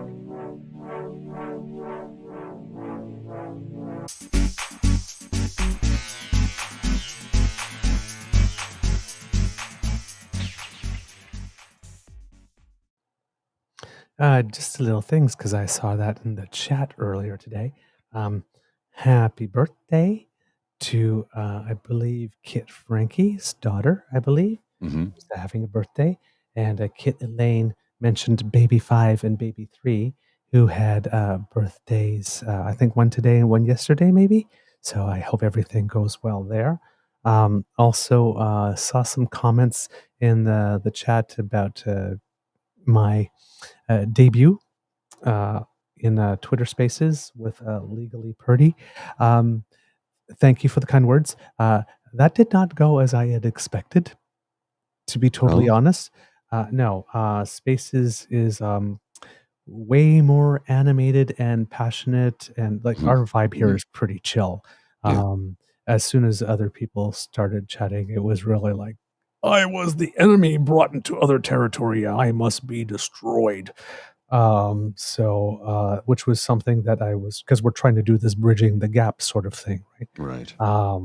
And I brought in my best don't scare the villagers.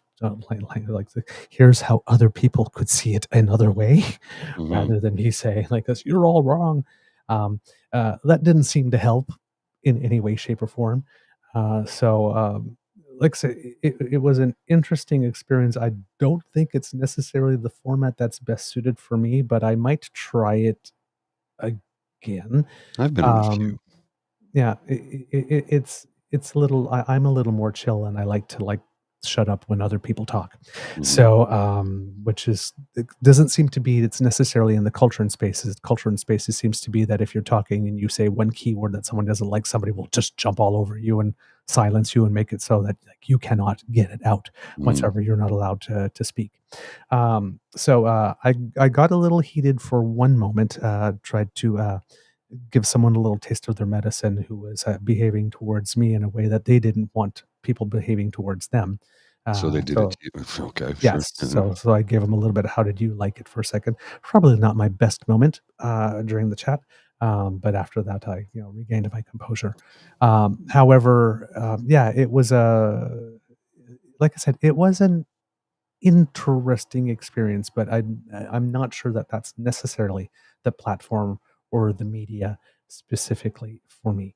But it was it was an interesting experience. There were things that happened there that I noticed that were a little inconsistent, but it wasn't my space. And I figured if I commented on that, then I would deviate the whole conversation to something else. But I really went there expecting to talk stuff about Tenet and whatnot because I had read the whole 30. We had read the 32 page, and the introduction started that way, and then somewhere during the introduction, something about vaccines and whatnot, and it ended up being this whole thing about vaccines and mandates and whatnot. And I'm just sitting there going, "Oh God, no!" So I'm not. I'm not sure if it was spaces are just rambling and whatnot, and it just goes wherever, or whether or not. I won't say that it was a bait and switch. We didn't have time to have a pre-episode meeting. Or Where whatnot. can I find it? I didn't even know about I it. think Legally Purdy, but Legally Purdy to me, she was kind and all that kind of stuff. So we don't have an issue. But I would have.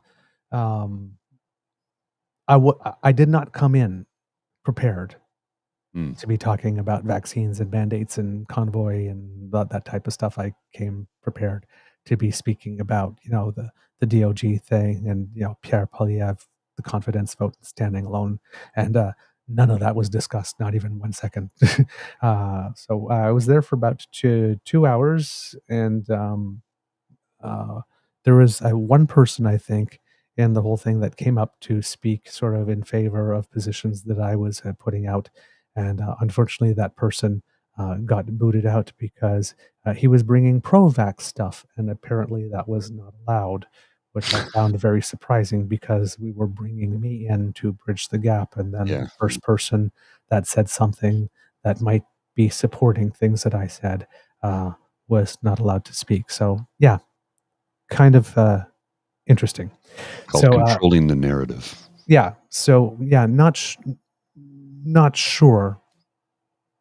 Like I said, my relationship with Legally Purdy is perfectly fine, and I would, for now, until unless something happens, would do something else with her.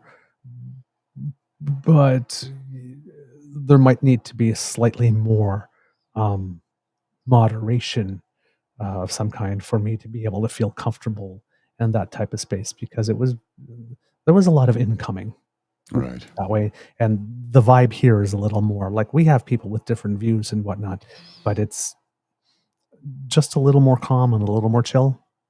People give time for people to say their piece. Well, we don't have screaming matches on here when we have guests. Yeah.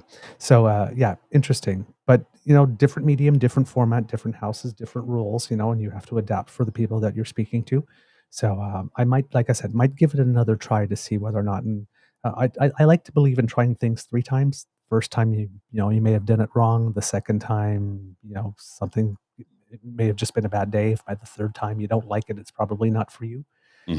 So I will use that philosophy going into that, but it was not the most comfortable experience. I will have to say that. I'll give it a listen. I've got to go take out Lola first, and then I'll come back and put it on. Give it a go while I get some work done around here. Nice. And I'm seeing other comments here about the things that have evolved, and comments that people are making that could be what is indeed going on. Who knows? But like I said, I like my experiences with people to be my own experiences with people. So we'll see what happens, and hopefully we'll be able to find a format that works a little better, because I do believe in the idea of having two people from two different perspectives. And it's not like me and her don't get along on a whole bunch of other things. We crack some jokes and whatnot and have a good time. So it seems like here's a person with whom there are things on which I do agree and things on which I don't agree. And it seems that the things on which we don't agree doesn't stop us from having a good time and making jokes and, and sharing stuff about the things we do agree. So there is some elements there to build something for a format, but we'll see. I have to feel comfortable in the home to want to do that, especially on a regular basis. All righty. Well, I'll have a listen to that a little later on once I get some stuff done and take the doggy out, and I'll give it a go. All right. All right. I'm out of here. I'll see you. Bye, everyone.